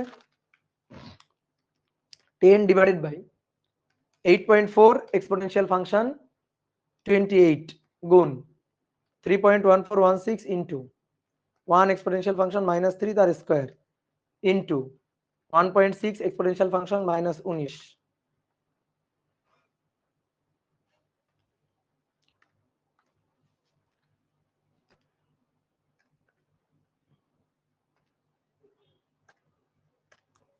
দেখো 2.36 ইন্টু 10⁻⁴ আসছে। 10/8.4 এক্সপোনেনশিয়াল ফাংশন 28, সরি আমার চাপ পড়ে সব ডিলিট হয়ে গেল। 14 16 1 এক্সপোনেনশিয়াল ফাংশন -3 তার স্কয়ার গুণ 1.6 এক্সপোনেনশিয়াল -19। 2 পয়েন্ট, হ্যাঁ ঠিকই তো আছে। 2.36 ইন্টু 10⁻⁴। দেখো তো এত মিটার পার সেকেন্ড আসছে কিনা। হ্যাঁ, তাহলে ধারণ বেগ গেল। এবার প্রবাহ ঘনত্ব জে। ভাই প্রবাহ ঘনত্ব তুমি তোমার মতো করে যেভাবে বের করতে চাও, আই কে এ দিয়ে ভাগ দিতে পারো যেহেতু ব্যাস দেওয়া আছে। কেউ চাইলে এই সূত্র দিয়ে করতে পারো, I/A, ঠিক আছে। আর কেউ যদি মনে করো না ভাই আমি এভাবে করব, যে ইকুয়াল টু একটা সূত্র শিখছিলাম, সেটা কি NVE, এই সূত্র দিয়ে করবা। এন এর মান, বি এর মান, ই এর মান সবই জানো, তুমি এই সূত্র দিয়ে করতে পারো, যার যেটা ভালো লাগে। কি করে দেওয়া দরকার আছে আমার মনে হয় না। তবে এইটা দিয়ে আমি করতে সাজেস্ট করবো না, I/A দিয়ে করতে বলবো, কারণ আই আর এ দেওয়া আছে। তুমি যদি এইভাবে করতে চাও তাহলে তারণ বেগ আগে বের করা লাগবে, দেন তারপরে করতে হবে, ঠিক আছে। বাকি থাকলো কি, একক সময়ে প্রস্থচ্ছেদের মধ্য দিয়ে প্রবাহিত আধান বাহক সংখ্যা বের করতে বলছে। প্রবাহিত আধান বাহকের সংখ্যা বের করতে বলছে। তাহলে দেখো I = Q/T, ভালো করে দেখবা। এবার I = Q মানে NE/T, একক সময়ে আধান বাহক সংখ্যা বের করতে বলছে। টি সময়ে পরিবাহীর মধ্য দিয়ে আধান বাহক সংখ্যা যদি হয় n, তাহলে অতএব একক সময়ে পরিবাহীর মধ্য দিয়ে আধান বাহক সংখ্যা হবে N/T। তাহলে আমার N/T বের করতে বলছে, এই যে N/T। তাহলে অতএব N/T এটা সমান সমান হচ্ছে N/T, এটা সমান সমান হচ্ছে I/E। কথা কি বুঝলা? তাহলে এটাই আমার একক সময়ে আধান বাহক সংখ্যা। একক সময়ে আধান বাহক হচ্ছে এটা। এবার মান বসায় দাও। আয়ের মান হচ্ছে 10 অ্যাম্পিয়ার। ই এর মান 1.6 into 10 to the power minus 19, 10 to the power 19, তাহলে 10 divided by 1.6 exponential function minus 19, 10 divided by 1.6 exponential function minus 19, তাহলে 6.25 ইন্টু 10 টু দি পাওয়ার 19, এত টি, ঠিক আছে, এত টি পার সেকেন্ডে, বুঝলা? তাহলে একক হবে পার সেকেন্ড, এত টি পার সেকেন্ড, একক সময় আদান বাহক সংখ্যা হয়ে গেল, শেষ। ভাইয়া যে কোন সূত্র দিয়ে বেটার, এটা আরবার একটু বলেন, যে এই সূত্রটা দিয়ে বেটার, কারণ আই এর মান দেওয়া, এ এর মান পাই আর স্কয়ার, যেহেতু তোমার ব্যাস দেওয়া আছে। আর তুমি যদি এটা দিয়ে করো তাহলে তো ভি এর মানটা বের করে নিয়ে আসতে হবে। ধরো তোমার তারণ বেগ বের করতে বললো না, তাই না, তোমাকে বললো আদান আদান ঘনত্ব বের করো, যে বের করো, তাহলে তুমি ভি বের করে এনে তারপরে বসাইতে হবে, তো ঝামেলা না, তার চেয়ে উপরে সূত্র দিয়ে করাটা বেটার। এখন তোমার যেটা ভালো লাগে তুমি করতে পারো, কোন সমস্যা, কি ক্লিয়ার? ওকে, তাহলে চলো নেক্সট ম্যাথে চলে যাই, নেক্সট ম্যাথে চলে যাই।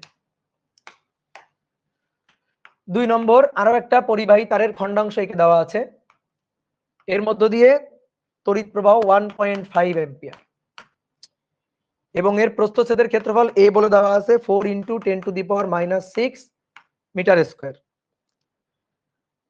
ধরো প্রতিটি, এটা কপার তার, প্রতিটি কপার অ্যাটম থেকে, ধরো প্রতিটি কপার অ্যাটম থেকে একটি করে ফ্রি ইলেকট্রন সরবরাহ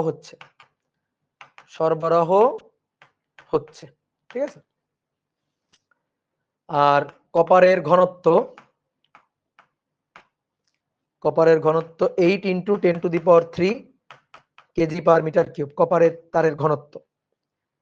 আর অ্যাটমিক মাস, কপারের আণবিক ভর আর কি, অ্যাটমিক মাস এটা হচ্ছে 63.5 গ্রাম, 63.5 গ্রাম।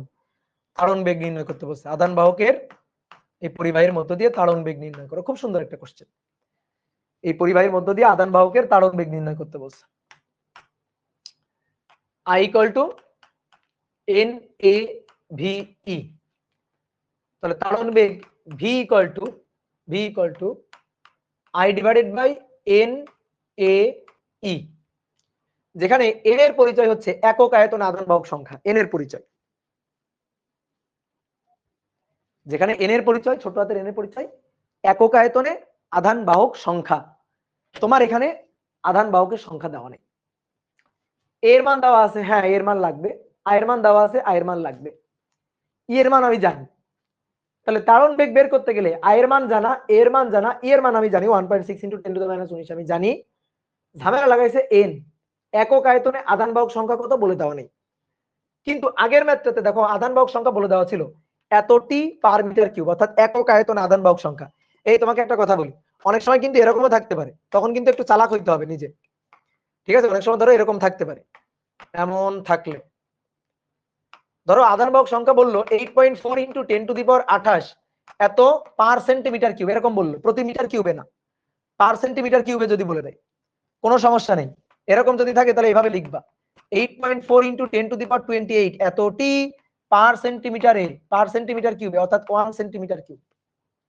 এবার 1 সেন্টিমিটার কিউবে কে মিটার কিউব করবা, কেমনে করে 1 সেন্টিমিটার কিউব কে মিটার কিউব করবা, তাহলে 8.4 ইন্টু 10 টু দি পাওয়ার 28 নিচে মিটার কিউব বানাবা, সেন্টিমিটার কিউব কে মিটার কিউব বানাবা, বলো কত দিয়ে গুণ দিতে হয়, 1 into 10 to the power minus 6 দিয়ে, 100 গুণ 100 গুণ 100, ঠিক আছে, 100 গুণ 100 গুণ 100, তাহলে 10 টু দি পাওয়ার মাইনাস 6 হবে, 100 গুণ 100 গুণ 100 দিয়ে ভাগ দিতে হয় সেন্টিমিটার থেকে মিটার করতে গেলে, তাহলে 10 টু দি পাওয়ার মাইনাস 6 এত কি হবে মিটার কিউব, তাহলে 28 29 30 31 32 33 34 8.4 into 10 to the power 34 metre cube, এত পার মিটার কিউব, বুঝলা, মাথা রাখবা, ঠিক আছে। এইভাবে এরকম যদি সেন্টিমিটার কিউব থাকে সেটাকে মিটার কিউবে কনভার্ট করে নিতে হবে, তো তোমার ভাগ্য ভালো এখানে মিটার কিউব দেওয়া আছে, কোনো ঝামেলা নেই।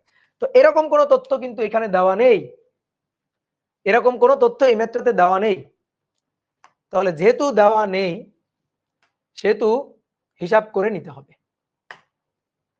কিভাবে হিসাব করবা, একক আয়তনে আধান বাহক সংখ্যা n, এটা হচ্ছে টোটাল আধান বাহক সংখ্যা ডিভাইডেড বাই টোটাল আয়তন। বলো ভি আয়তনে আধান বাহক সংখ্যা যদি টোটাল আধান বাহক সংখ্যা যদি বড় হাতের n হয়, একক আয়তনে আধান বাহক সংখ্যা n ডিভাইডেড বাই ভি, তাহলে n ডিভাইডেড বাই ভি লাগবে। ওকে, বুঝতে পারছো? এখন কথা হচ্ছে কি ভি এর মান কি পাবো? ভি আয়তন পাবো না, আয়তন পাবো না, কিন্তু ঘনত্ব পাবো। তাহলে আয়তনকে তো একটু ধরে মডিফাই করা যায়, আয়তনকে ধরে একটু মডিফাই করা যায়। আয়তনকে কিভাবে? ঘনত্ব rho, rho equal to M divided by V, তাহলে V equal to M by rho. তাহলে এখানে N divided by V, V এর জায়গায় বসাবো এম ডিভাইডেড বাই রো, তো ডিভাইডেড বাই রো উপরে চলে গেল, এই যে নিচে ভাগ রো লাভ দিয়ে চলে গেল উপরে। রো জানি, এম হচ্ছে এই কপারের খণ্ডের ভর, এই কপার খণ্ডের এই যে তার, এই তার খণ্ডের ভর, আর এন হচ্ছে টোটাল টোটাল আদান বাহকের সংখ্যা। এবার কথা হচ্ছে এম এর মান তো দেওয়া নেই, কপারের খালি অ্যাটমিক মাসটা দেওয়া আছে, কপারের ঘনত্ব দেওয়া আছে, প্রস্থচ্ছেদের ক্ষেত্রফলটা দেওয়া আছে। তাহলে আমাদের ঝামেলা হচ্ছে এন জানি না, এম জানি না, এটা হচ্ছে আমাদের ঝামেলা। এবার একটা জিনিস তুমি দেখো, এবার একটা জিনিস একটু দেখো, এগুলাকে একটু সাইডে সরাই, জায়গা নেই।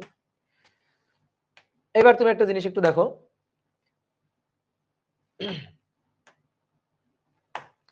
মোল সংখ্যা, আমরা যেটা জানি মোল সংখ্যা, মোল এন, এই এন কিন্তু মোল সংখ্যা, এই এন এর সাথে এন কে জড়াবা না। আচ্ছা বাংলা লিখে দিই, মোল সংখ্যা, মোল হচ্ছে ভর ভাগ আণবিক ভর, মোল সংখ্যা। তারপরে অণুর সংখ্যা ডিভাইডেড বাই অ্যাভোগাড্রো সংখ্যা, মনে পড়ে? এগুলো কি মনে পড়ে? বলো এটা মনে পড়ে কিনা? এই যে এম ডিভাইডেড বাই বড় হাতের M, N divided by N, মনে পড়ে এটা? তাহলে এবার এইটুকু নিয়ে কাজ করো তো, জাস্ট এইটুকু, এইটুকু জাস্ট নিয়ে কাজ করো।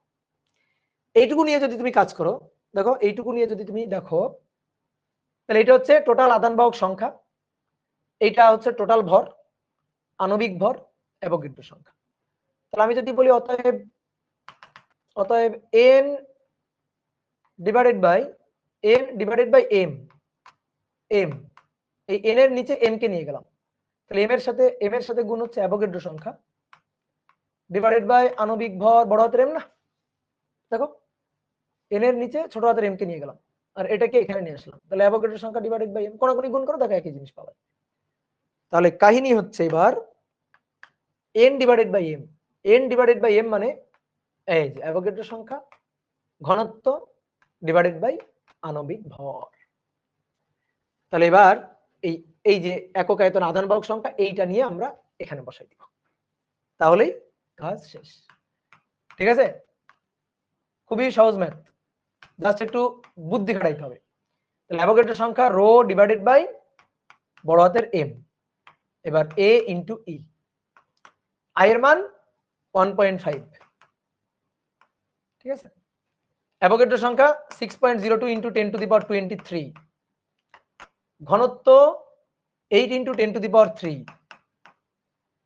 তারপরে এর সাথে ভাগ হচ্ছে এম, এম হচ্ছে 6 পয়েন্ট, দেখো 63.5 গ্রাম, কেজিতে বসাইতে হবে কিন্তু 6.5 63.5 গ্রামকে কেজি 10 টু দি পাওয়ার -3 দিয়ে গুণ দিতে হবে।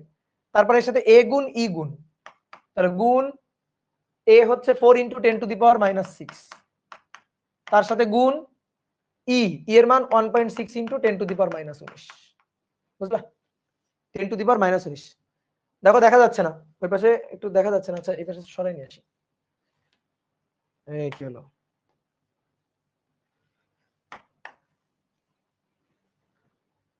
এই যে একটু এই পাশে সরাই নিয়ে আসলাম, এই দেখো দিয়ে এবার এখানে হিসাব করবা, হিসাব করে যা মান আসে এত মিটার পার সেকেন্ড, এইটা হচ্ছে তার বেগ। বুঝলা? বুঝলা? ঠিক আছে, কথা কি বুঝছো? ক্লিয়ার? এখন এইখানে একটা প্রশ্ন আছে আমার, প্রশ্নটা হচ্ছে যে ভাই আমাদের লাগবে একক আয়তনে আধান বাহক মানে ইলেকট্রনের সংখ্যা, একক আয়তনে, একক আয়তনে আধান বাহক বা ইলেকট্রনের সংখ্যা লাগবে আমার। তো তুমি এই যে এন এর পরিচয় জানো, একক আয়তনে আধান বাহক সংখ্যা মানে ইলেকট্রনের সংখ্যা, কিন্তু তুমি যে এখানে কপারের ভর দিয়ে ভাগ করলা, এখানে যে কপারের সংখ্যা, কপার অ্যাটমের সংখ্যা, এই যে এন এ, এই যে এন, এটা তো কপার অ্যাটম সংখ্যা, তাকে কপারের ভর দিয়ে ভাগ দিচ্ছি, তাই না? কথা কি বুঝছো? কপারের ভর ডিভাইডেড বাই কপারের আণবিক ভর। এবার কতগুলো, এখানে কতগুলো কপার অ্যাটম আছে, এই যে কতগুলো কপার অ্যাটম আছে, একটা কপার অ্যাটম, একটা কপার অ্যাটম, এই একটা কপার অ্যাটম, এরকম কতগুলো কপার অ্যাটম আছে। এই সবগুলো কপার অ্যাটমের সংখ্যা ডিভাইডেড বাই অ্যাভোগাড্রো সংখ্যা। তাহলে কপার অ্যাটম সংখ্যা ডিভাইডেড বাই অ্যাভোগাড্রো সংখ্যা, কপারের ভর, কপার খণ্ডের পুরো খণ্ডের ভর ডিভাইডেড বাই তার আণবিক ভর। তাহলে এই যে এন, এই এন এর পরিচয় তো কপার অ্যাটমের সংখ্যা। তো তুমি এখানে আধান বাহকের সংখ্যায় এটা কেন ব্যবহার করলা? এই যে আধান বাহকের সংখ্যায় কেন এটা ব্যবহার করলা? এই যে এটা কেন ব্যবহার করলা? এটারই তো কাহিনী। কাহিনীটা কি বলো তো? বলো কাহিনীটা কি? কাহিনীটা হচ্ছে যতগুলো কপার অ্যাটম আছে সবগুলো কপার অ্যাটমই একটা একটা করে ফ্রি ইলেকট্রন দিছে। দেখো লাইনটা পড়ো, ধরো প্রতিটি কপার অ্যাটম থেকে একটি করে ফ্রি ইলেকট্রন সরবরাহ করা হয়। না না, ভুল না, ভুল না, ভুল না, কাটতে হবে না। দেখো, প্রতিটি কপার অ্যাটম থেকে একটি করে ফ্রি ইলেকট্রন সরবরাহ করা হয়। তাহলে কপার অ্যাটমের সংখ্যা যে কটা, ধরো 10টা কপার অ্যাটম আছে, তো 10টা কপার অ্যাটম থেকে 10টা ফ্রি ইলেকট্রন আসে। তাহলে ফ্রি ইলেকট্রনের সংখ্যা এবং কপার অ্যাটমের সংখ্যা একই জিনিস। তাহলে এখানে যদি তুমি বলো ভাই এটা তো কপার অ্যাটম সংখ্যা, আর এখানে তো বসাইতে হবে ফ্রি ইলেকট্রনের সংখ্যা, ভাই দুটো তো একই জিনিস। কি কথা কি বুঝছো? দুটো তো একই জিনিস, এই কারণে কনফিউশন হওয়ার এখানে কোনো সুযোগ নাই। বলো বুঝলা কিনা?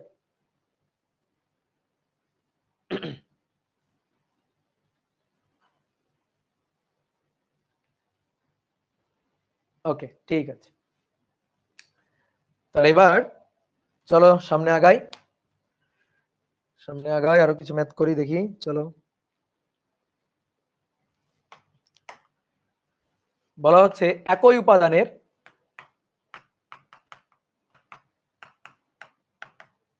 উপাদানের দুটি তারের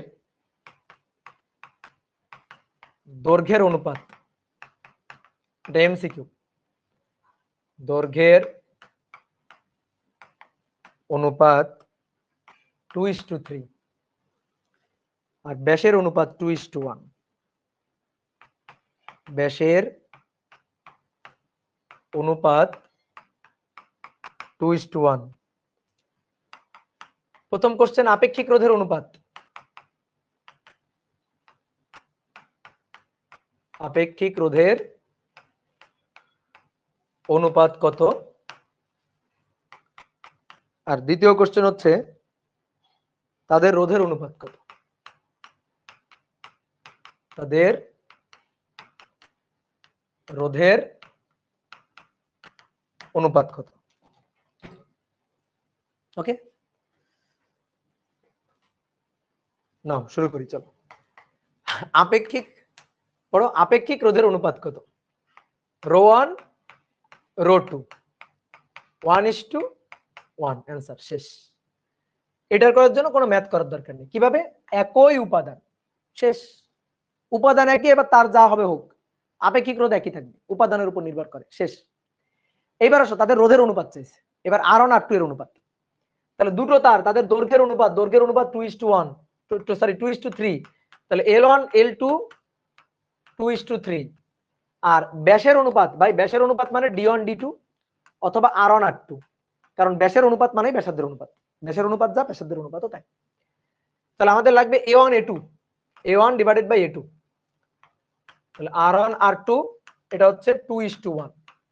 এবার আসো, যেহেতু উপাদান একই তাহলে রোধ R1 divided by R2, R equal to rho L divided by A, rho L divided by A, L1 A1, L2 A2, rho rho কাটাকাটি। তাহলে L1 divided by L2, A2 divided by A1, ঠিক আছে। L1 divided by L2 মানে 2/3, L1 divided by L2 মানে 2/3, আর A2 divided by A1, তাহলে পাই R2 পাই R1 এর square, পাই পাই কাটাকাটি গেল, পাই পাই কাটাকাটি গেল, তাহলে 2/3 R2 by R1, R2 by R1 মানে 1/2 এর হোল স্কয়ার, তাহলে 1/2 এর হোল স্কয়ার মানে 1/4, একবারে লিখে দিই 1/4। তাহলে অনুপাত হচ্ছে 2 4 কাটাকাটি করে নিচে 2, তাহলে 1 ডিভাইডেড বাই 3 দুগুণে 6, 1/6 নাকি 1/6, শেষ। ওকে, ঠিক আছে, বলো। এবার আসো আর একটা খুব সহজ ম্যাথ প্রশ্ন হচ্ছে 6 ওহম রোধের একটি তারকে 6 ওহম রোধের একটি তারকে টেনে 3 গুণ লম্বা করা হলো। 3 গুণ লম্বা করা হলো। 6 ওহম রোধের একটি তারকে টেনে 3 গুণ লম্বা করা হলো। পরবর্তী রোধের মান কত? পরবর্তীতে রোধ কত হবে? পরবর্তীতে রোধ কত হবে? 6 ওহম তারের 6 ওহম রোধের একটা তারকে টেনে 3 গুণ লম্বা করা হয়েছে, তো পরবর্তীতে রোধ কত হবে? ঠিক আছে, খুবই কমন কোশ্চেন এগুলা, কোশ্চেন ব্যাংক খুললে অহরহ পাবা, খুবই সহজ কোশ্চেন, কমন কোশ্চেন। তো 3 গুণ লম্বা করা হয়েছে, দৈর্ঘ্য 3 গুণ, দৈর্ঘ্যের সাথে আর এর সাথে রোধের সম্পর্ক সমানুপাতিক, তাহলে দৈর্ঘ্য যদি 3 গুণ হয় রোধও হবে 3 গুণ।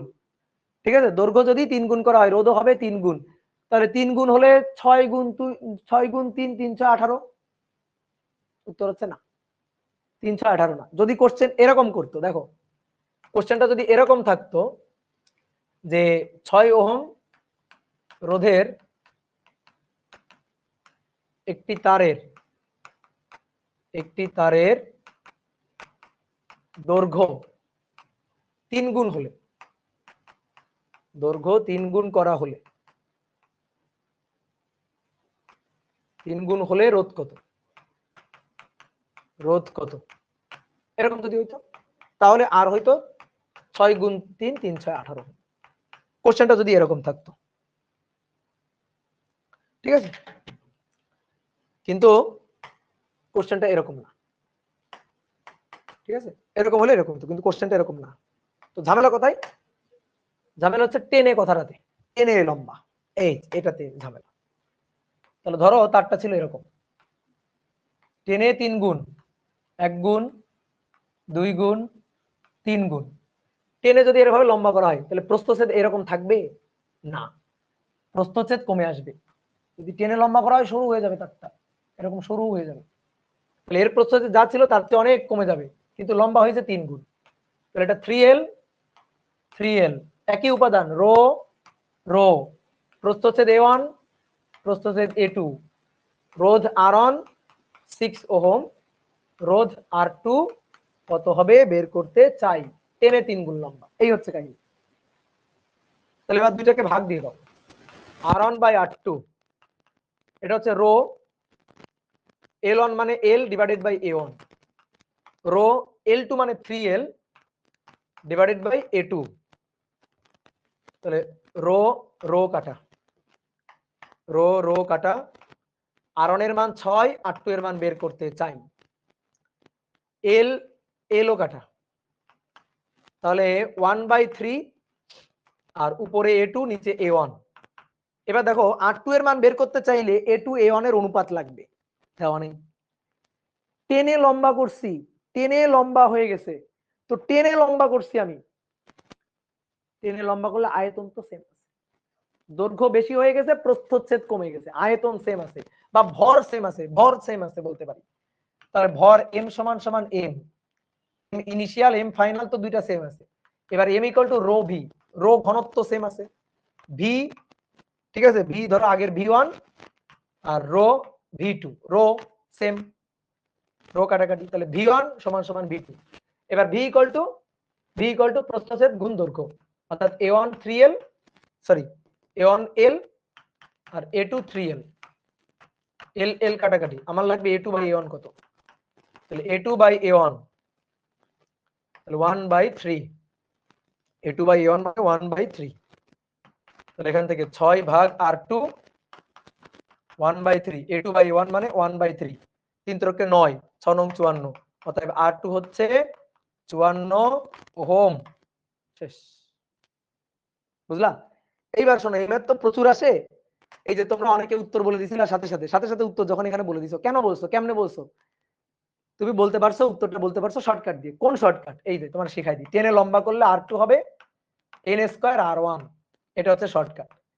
ঠিক আছে, শর্টকাট, টেনে লম্বা করলে, টেনে যদি লম্বা করা হয়। তাহলে এন হচ্ছে কত গুণ লম্বা, এন হচ্ছে কত গুণ লম্বা করা হলো। তো টেনে 3 গুণ, মনে মনে বসাও 3, 3 এর বর্গ 9 আর অনের মান 6, তাহলে 6 9 54, 6 9 54 ওহম। ওকে, বুঝলা কি? বলো বুঝলা কি? আসো নেক্সট, এবার তাপমাত্রার একটা ম্যাথ করি।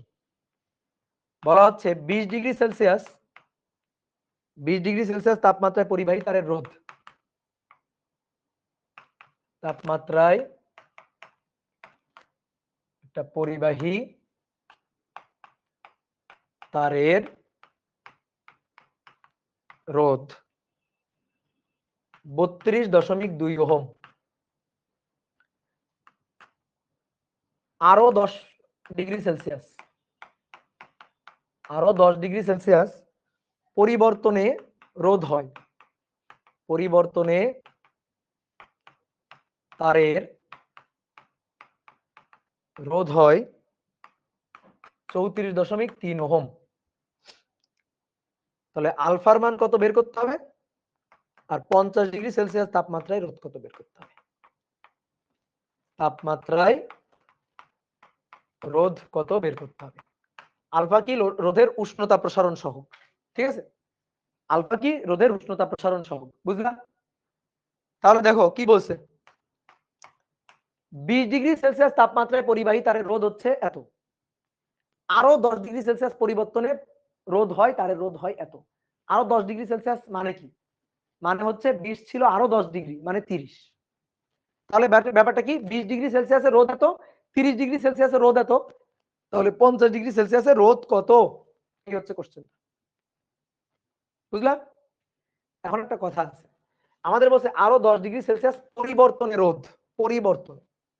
ভাই 20 ডিগ্রি সেলসিয়াস থেকে যদি আমি 10 ডিগ্রি সেলসিয়াস পরিবর্তন বলি, তো 10 ডিগ্রি সেলসিয়াস বেশিও হতে পারে, আবার 10 ডিগ্রি সেলসিয়াস কমও হতে পারে। তো 10 ডিগ্রি সেলসিয়াস যদি বেশি হয় তাহলে 30 ডিগ্রি সেলসিয়াস, আর 10 ডিগ্রি সেলসিয়াস যদি কম হয় তাহলে হচ্ছে 10 ডিগ্রি সেলসিয়াস। কথা কি বুঝলা? এখন কথা হচ্ছে কি, আমাদের এইটার কথা বলে নাই। ভাই বুঝলেন কেমনে, এখানে তো বলছে পরিবর্তন, আপনি বুঝলেন কেমনে যে 10 ডিগ্রি কমের কথা বলে নাই, বেশির কথা বলছে, এটা বুঝলেন কেমনে? বুঝলাম হচ্ছে রোধ দেখে, কারণ তাপমাত্রা বাড়াইলে রোধ বাড়ে। দেখো রোধ হচ্ছে 34.3, আগে ছিল 32.2, রোধ বাড়ছে, তার মানে অবশ্যই তাপমাত্রা বাড়ানো হয়েছে, কমানো হয়নি। কমানো হলে রোধ তো কমতো, বুঝলা? ঠিক আছে, এই যে একদম ভাই কমতেও তো পারে বাড়তেও তো পারে, দুটাই তো হইতে পারে, এই যে দুইটা তো হবে না, বুঝে নিতে হবে কমন সেন্স দিয়ে, যে রোধ বাড়ছে 32 থেকে 34, তাহলে রোধ যেহেতু বাড়ছে তার মানে অবশ্যই তাপমাত্রাটা বৃদ্ধি করা হয়েছে। তো আরো 10 ডিগ্রি সেলসিয়াস পরিবর্তন মানে এখানে বৃদ্ধি পরিবর্তন, কমানো না। ক্লিয়ার? তাহলে এইবার আসো, এইবার হিসাব। তাহলে 20 ডিগ্রি সেলসিয়াস তাপমাত্রায় রোধ, তাহলে R20 মানে মূল সূত্র কি, মূল সূত্র হচ্ছে R theta, R naught 1 plus alpha theta. তাহলে 20 ডিগ্রি সেলসিয়াসে রোধ R20 R not, 0 degree Celsius তাপমাত্রা রোধ কত জানি, জানি না, কি আর করবো, জানি না, যেহেতু 0 ডিগ্রি সেলসিয়াস তাপমাত্রা রোধ বলে নাই। 1 প্লাস আলফা থেটা কত, থেটা হচ্ছে 20 ডিগ্রিতে 20 20। ক্লিয়ার? এবার R20 এর মান, R20 এর মান 32.2 বলে দিছে। তাহলে অতএব R20 32.2, এটা সমান সমান R নট 1 প্লাস আলফা 20, সমীকরণ নম্বর 1। এবার 30 ডিগ্রি সেলসিয়াসে R30, R নট এটা কিন্তু 0 ডিগ্রি সেলসিয়াস তাপমাত্রা রোধ, 1 প্লাস আলফা 30, ঠিক আছে? এই 30 কে ডিগ্রি সেলসিয়াসকে ডিগ্রি সেলসিয়াসে রাখবা, কারণ আলফা হচ্ছে পার ডিগ্রি সেলসিয়াস, এটার আবার খবরদার কেলভিন করিও না। এবার এটা হচ্ছে 34.3, এটা সমান সমান R নট 1 প্লাস আলফা 30, সমীকরণ নম্বর 2। এবার বলো দুইটা সমীকরণ দেখে তোমার কি করতে ইচ্ছা করতেছে, বলো এই দুইটা সমীকরণ দেখে তোমার কি করতে ইচ্ছা করতেছে, ভাগ 1/2, 32.2, 34.3, আর নট ভ্যানিশ, 1 প্লাস আলফা 20 আর 1 প্লাস আলফা 30। এইবার কোনাকুনি গুণ টুন করে এখান থেকে আলফার মানটা বের করে নিতে হবে, ঠিক আছে? কোনাকুনি গুণ করে এখান থেকে আলফার মানটা বের করে নিতে হবে। তাহলে একবারে করে দিব, বলো এখান থেকে একবারে বের করে দিব, ক্যালকুলেটর উঠাই দিবা, ওরা একবার মান বলে দিবে, আর তুমি কোনাকুনি গুণ করবা যদি তোমার হাতে অডেল সময় থাকে। তাহলে 32.2 ডিভাইডেড বাই 34.3 সমান সমান পুরো ইকুয়েশন আমি তুলে ফেলবো 1 প্লাস আলফা, আলফাকে ধরলাম এক্স ইন্টু 20, আর নিচে 1 প্লাস আলফা, আলফাকে ধরলাম x into 30। Shift solve, solve for x.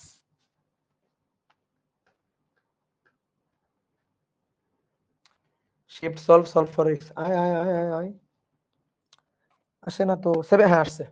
7.5 into 10 to the power -3 এত পার ডিগ্রি সেলসিয়াস। এই যে এটা হচ্ছে আলফার মান।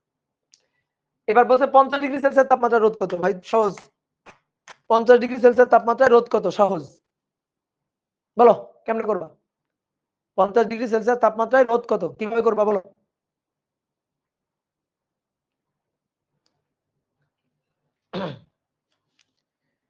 তাহলে 50 ডিগ্রি সেলসিয়াস তাপমাত্রায় রোধ চাইছে, 50 ডিগ্রি সেলসিয়াসে আর 50, এটা equal to R naught 1 plus alpha 50, এটারে বলো সমীকরণ 3।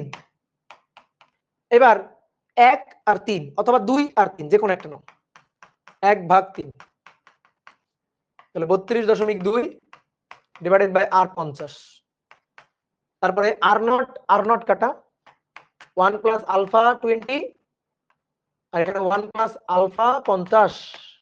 এবার আলফার মান বসায় দাও, তাহলে 32.2 ডিভাইডেড বাই আর 50, 1 প্লাস আলফার মান 7.5 into 10 to the power -3 20, 1 plus 7.5 into 10 to the power -3 50।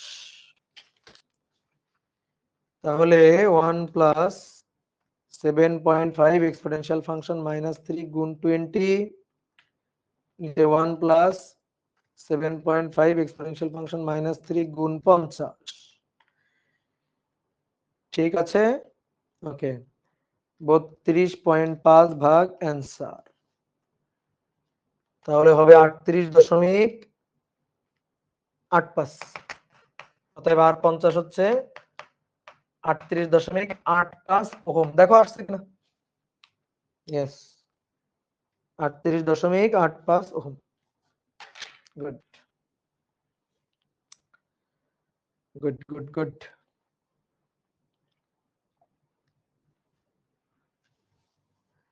চলো নেক্সট আরেকটা ম্যাথ করব, সুন্দর একটা ম্যাথ।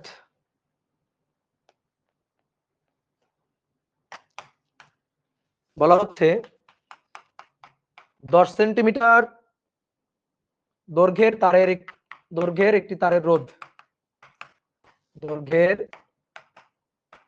তারের রোধ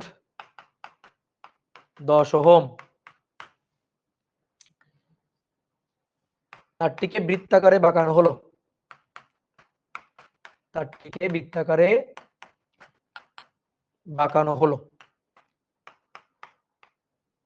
অনুরূপ একটি তার এই বৃত্তের ব্যাস বরাবর যুক্ত করা হলো, ব্যাস বরাবর যুক্ত করা হলো। ঠিক আছে, ব্যাসের দুই প্রান্তের তুল্য রোধ কত? ব্যাসের দুই প্রান্তের তুল্য রোধ কত? এটা আমাদের হিসাব করতে হবে, ব্যাসের দুই প্রান্তের তুল্য রোধ কত। হ্যাঁ, তো পারবো কিনা বলো? দেখো একটা বৃত্তাকার তার, 10 সেন্টিমিটার দৈর্ঘ্যের তারের রোধ 10 ওহম, এটারে বৃত্তাকারে বাঁকানো হয়েছে, এই যে পুরাটা বৃত্তাকারে বাঁকানো হয়েছে। তো এর দৈর্ঘ্য কত? দৈর্ঘ্য 10 সেন্টিমিটার, এবং এর রোধ কত? রোধ হচ্ছে 10 ওহম। তাহলে ব্যাস বরাবর ধরো এই যে ব্যাস, এই যে ব্যাস, তাহলে এখান থেকে এইটুকু রোধ 5 ওহম, বুঝলা? আর এখান থেকে এইটুকু রোধ, এই তারের রোধ 5 ওহম, কারণ অর্ধেক অর্ধেক হয়ে গেছে। তাহলে 5 ওহম 5 ওহম, এটা তো বুঝছো, কমন সেন্স। যদি আমি ব্যাস বরাবর ভাগ করে উপরের অংশ চিন্তা করি, এইটুকু তারের রোধ 5 ওহম, নিচের এইটুকু তারের রোধ 5 ওহম। এইবার কি করা হয়েছে, ব্যাস বরাবর অনুরূপ একটা তার, একটা তারকে ব্যাস বরাবর যুক্ত করা হয়েছে। এই সেম টাইপের একটা তারকে ব্যাস বরাবর যুক্ত করা হয়েছে। ঠিক আছে, আমাদের তুল্য চাইছে এই দুই বিন্দুর তুল্য, এই বিন্দু আর এই বিন্দুর তুল্য চাইছে, বুঝলা? এই বিন্দু আর বি বিন্দুর তুল্য চাইছে ধরো। তাহলে তুমি বলো তো, সেম টাইপের একটা তারকে মাঝখানে ব্যাস বরাবর যুক্ত করলাম, তাহলে মাঝখানের এই তারটার রোধ কত বলো? মাঝখানের এই তারটার রোধ কত? মাঝখানের এই তারটার রোধ 10 ওহম বলছে একজন, মার দিব ধরা। পুরো এই তারটার রোধ হচ্ছে 10 ওহম। 10 ওহম অর্ধেক হয়ে 5, 5। এবার অনুরূপ আরেকটা তার, অনুরূপ মানে একই উপাদান একই রকম তার, ওইরকম একটা তারকে ব্যাস বরাবর যুক্ত করা হয়েছে, ব্যাস বরাবর, ব্যাসের দৈর্ঘ্যের সমান আর কি। অনুরূপ একটি তার ব্যাস বরাবর যুক্ত করা হলো, ব্যাস বরাবর যুক্ত করা হলো টান টান করে, ব্যাস বরাবর একই ধরনের একটি তার যুক্ত করা হলো। তাহলে এই তারের দৈর্ঘ্যটা কত? এই তারের দৈর্ঘ্য, এই তারের দৈর্ঘ্য হচ্ছে 2r। এই যে তার, এর দৈর্ঘ্যটা হচ্ছে 2r, দৈর্ঘ্য হচ্ছে 2r, r ইনটু r মানে ব্যাস। এখন এর রোধ কত সেটা বের করতে হবে। কেমনে?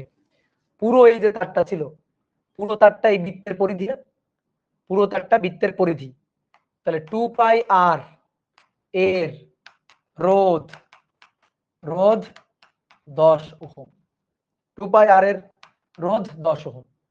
তাহলে তো 1 মিটার, 1 এককের রোধ 10 ভাগ 2 পাই r ওহম।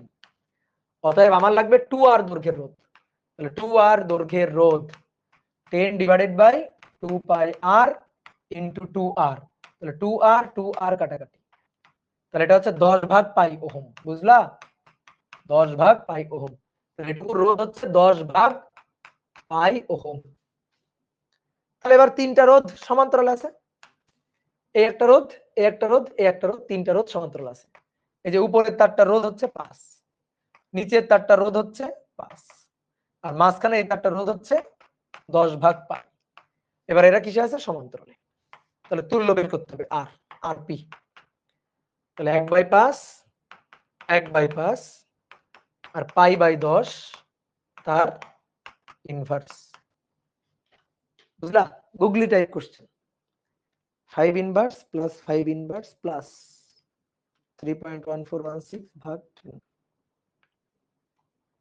যা হবে তার ইনভার্স 1.400, 1.4002 ওহম।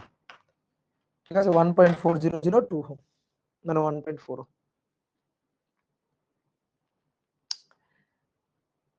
ওকে ভাই, নেক্সট দিন ওয়াইফাই চেঞ্জ করে ক্লাস নেন ইনশাআল্লাহ।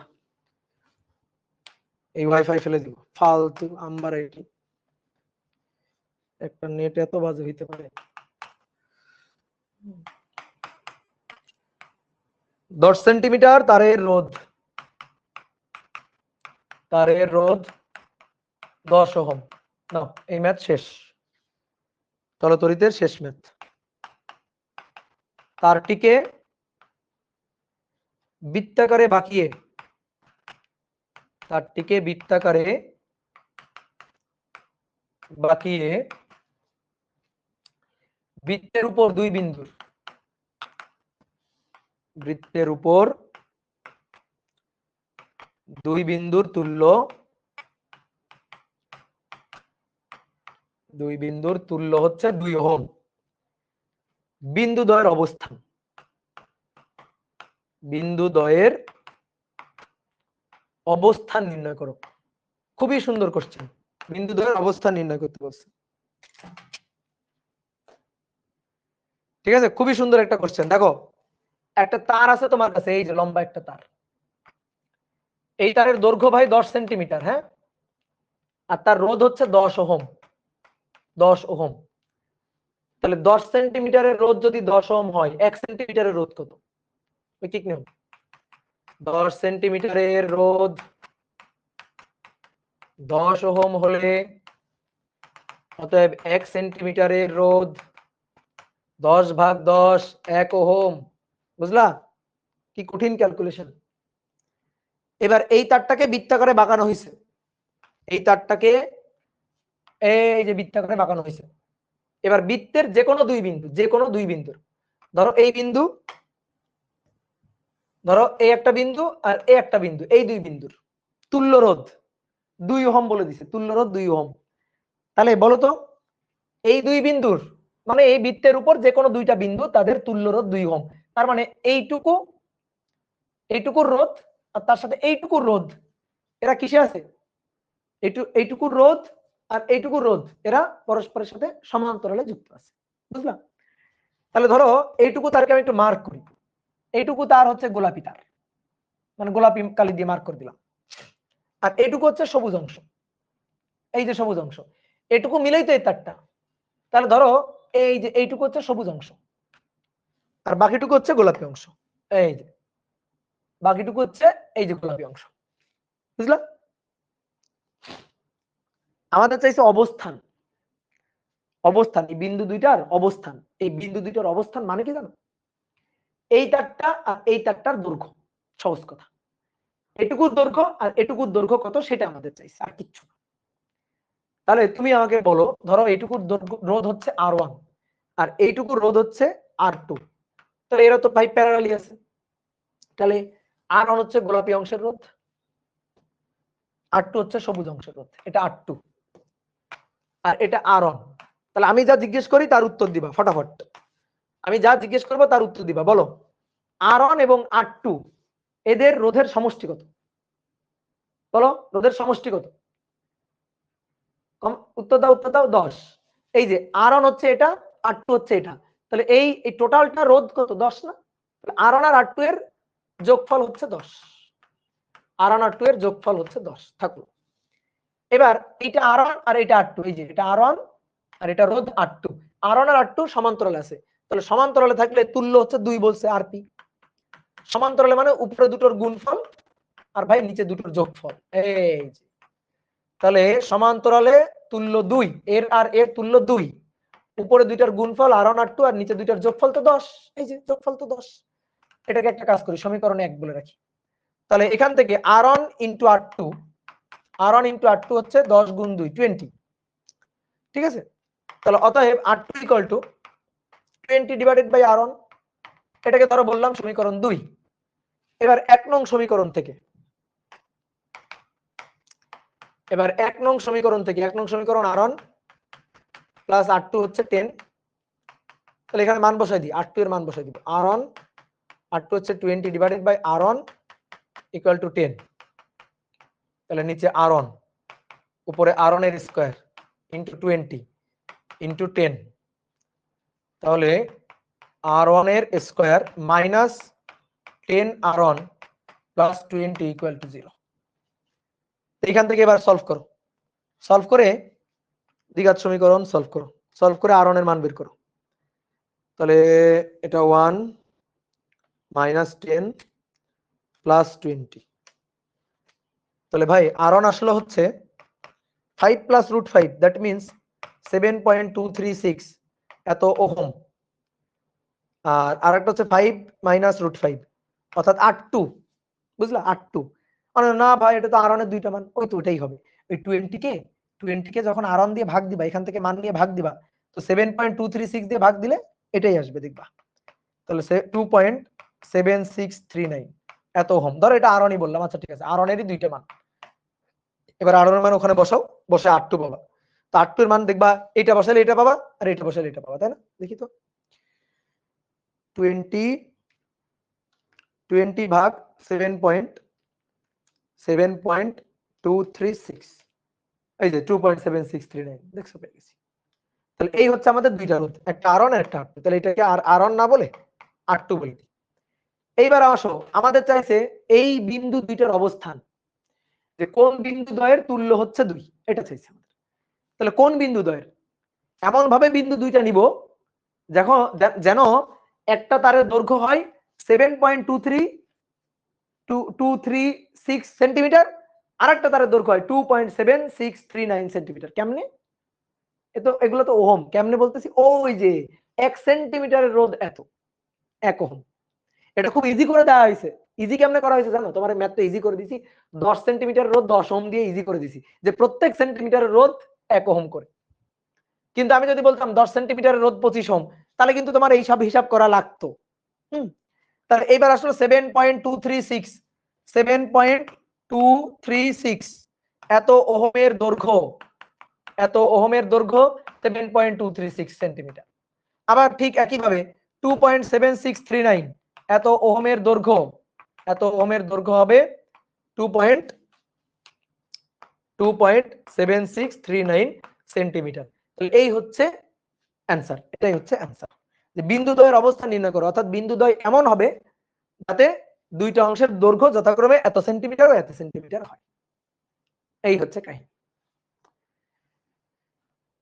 ওকে, চলতরিতে আমি যা করাইলাম মোটামুটি এগুলা করো, এগুলা করলে আশা করি তোমার সবই হয়ে যাবে, আর তেমন কিছু বাকি নাই। ঠিক আছে, এগুলা করলে সবই হয়ে যাবে, আর তেমন কিছু বাকি নাই কিন্তু এই অধ্যায়ে। ঠিক আছে, আর কিছু কিছু জিনিস বাকি আছে, ওগুলা মেগা এক্সামের জন্য রেখে দিয়েছি। আর তোমাদের তো মনে হয় 2 তারিখে পরীক্ষা আছে, স্থিরতরিতে পরীক্ষা আছে 2 তারিখ। তো স্থিরতরিতে যা ক্লাসে করাইছি এগুলো খুব ভালো করে পড়বা, মনোযোগ দিয়ে পড়বা, বেসিক জিনিসগুলো মাথায় থাকলে পরীক্ষা কিন্তু ভালো হবে। তো টাটা, বাই বাই, সবাই ভালো থাকো, সুস্থ থাকো।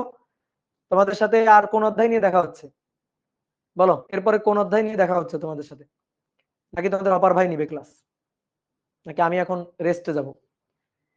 যাই হোক, জানি না কোনটা কি হবে। তো তোমরা জেনে যাবা, সমস্যা নেই, জেনে যাবা, সমস্যা নেই। তোমাদের মাস্টার ভাই কোন ক্লাস নিচ্ছে?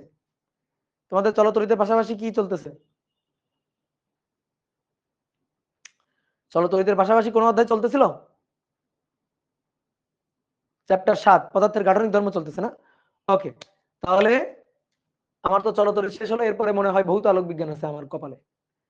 তো যাই হোক, আমার ভাগে যেটা থাকে সেটা শুরু হয়ে যাবে। আমার ভাগে তো বড় বড় চ্যাপ্টার গুলো আমার ভাগে পড়ে, বড় বড় চ্যাপ্টার গুলো আমার ভাগে পড়ে, নয়তো চ্যাপ্টার যেগুলো আমার ভাগে পড়ে সেগুলো বড় হয়ে যায়। ঠিক আছে,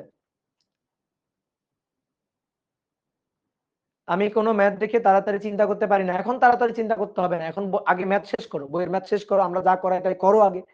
করতে করতে প্র্যাকটিস করতে করতে নিজের এমন লেভেলে নিয়ে যাবা যেন ম্যাথ দেখলে উত্তর বলে দিতে পারো যে এই ম্যাথটা অমুক পৃষ্ঠায় অমুক বইয়ে, হ্যাঁ অমুক খাতায় আছে, যেন পৃষ্ঠা নম্বর সব বলে দিতে পারো। নিজেরা প্র্যাকটিস করে ওই লেভেলে নিয়ে যেতে হবে। বারবার বারবার করে প্র্যাকটিস করতে হবে, বেশি বেশি করে প্র্যাকটিস করতে হবে। প্র্যাকটিস প্র্যাকটিস প্র্যাকটিস, এর কোনো বিকল্প নাই। তাহলে তোমার ম্যাথের উপর দখল আসবে, বইয়ের উপর দখল আসবে। তুমি শুধু পড়ে গেলা, শুধু আমার ক্লাস দেখে গেলা, নিজের বাসায় প্র্যাকটিস করলো না, তাহলে কিন্তু নবডঙ্কা, কোনো লাভ হয় না। ওকে, বলো আর কারো কোনো প্রশ্ন আছে কিনা? সুখ দুঃখের কথা যা বলতে চাও বলো।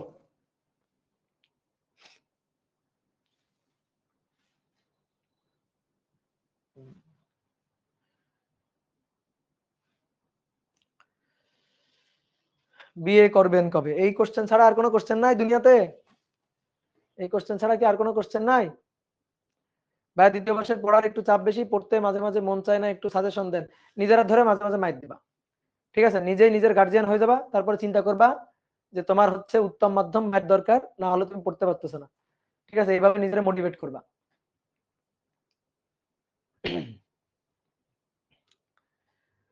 রোমান ইসলাম, আমার নামটা নেন ভাই, নিলাম, তোমার নামটা নিলাম, খুশি হয়েছো?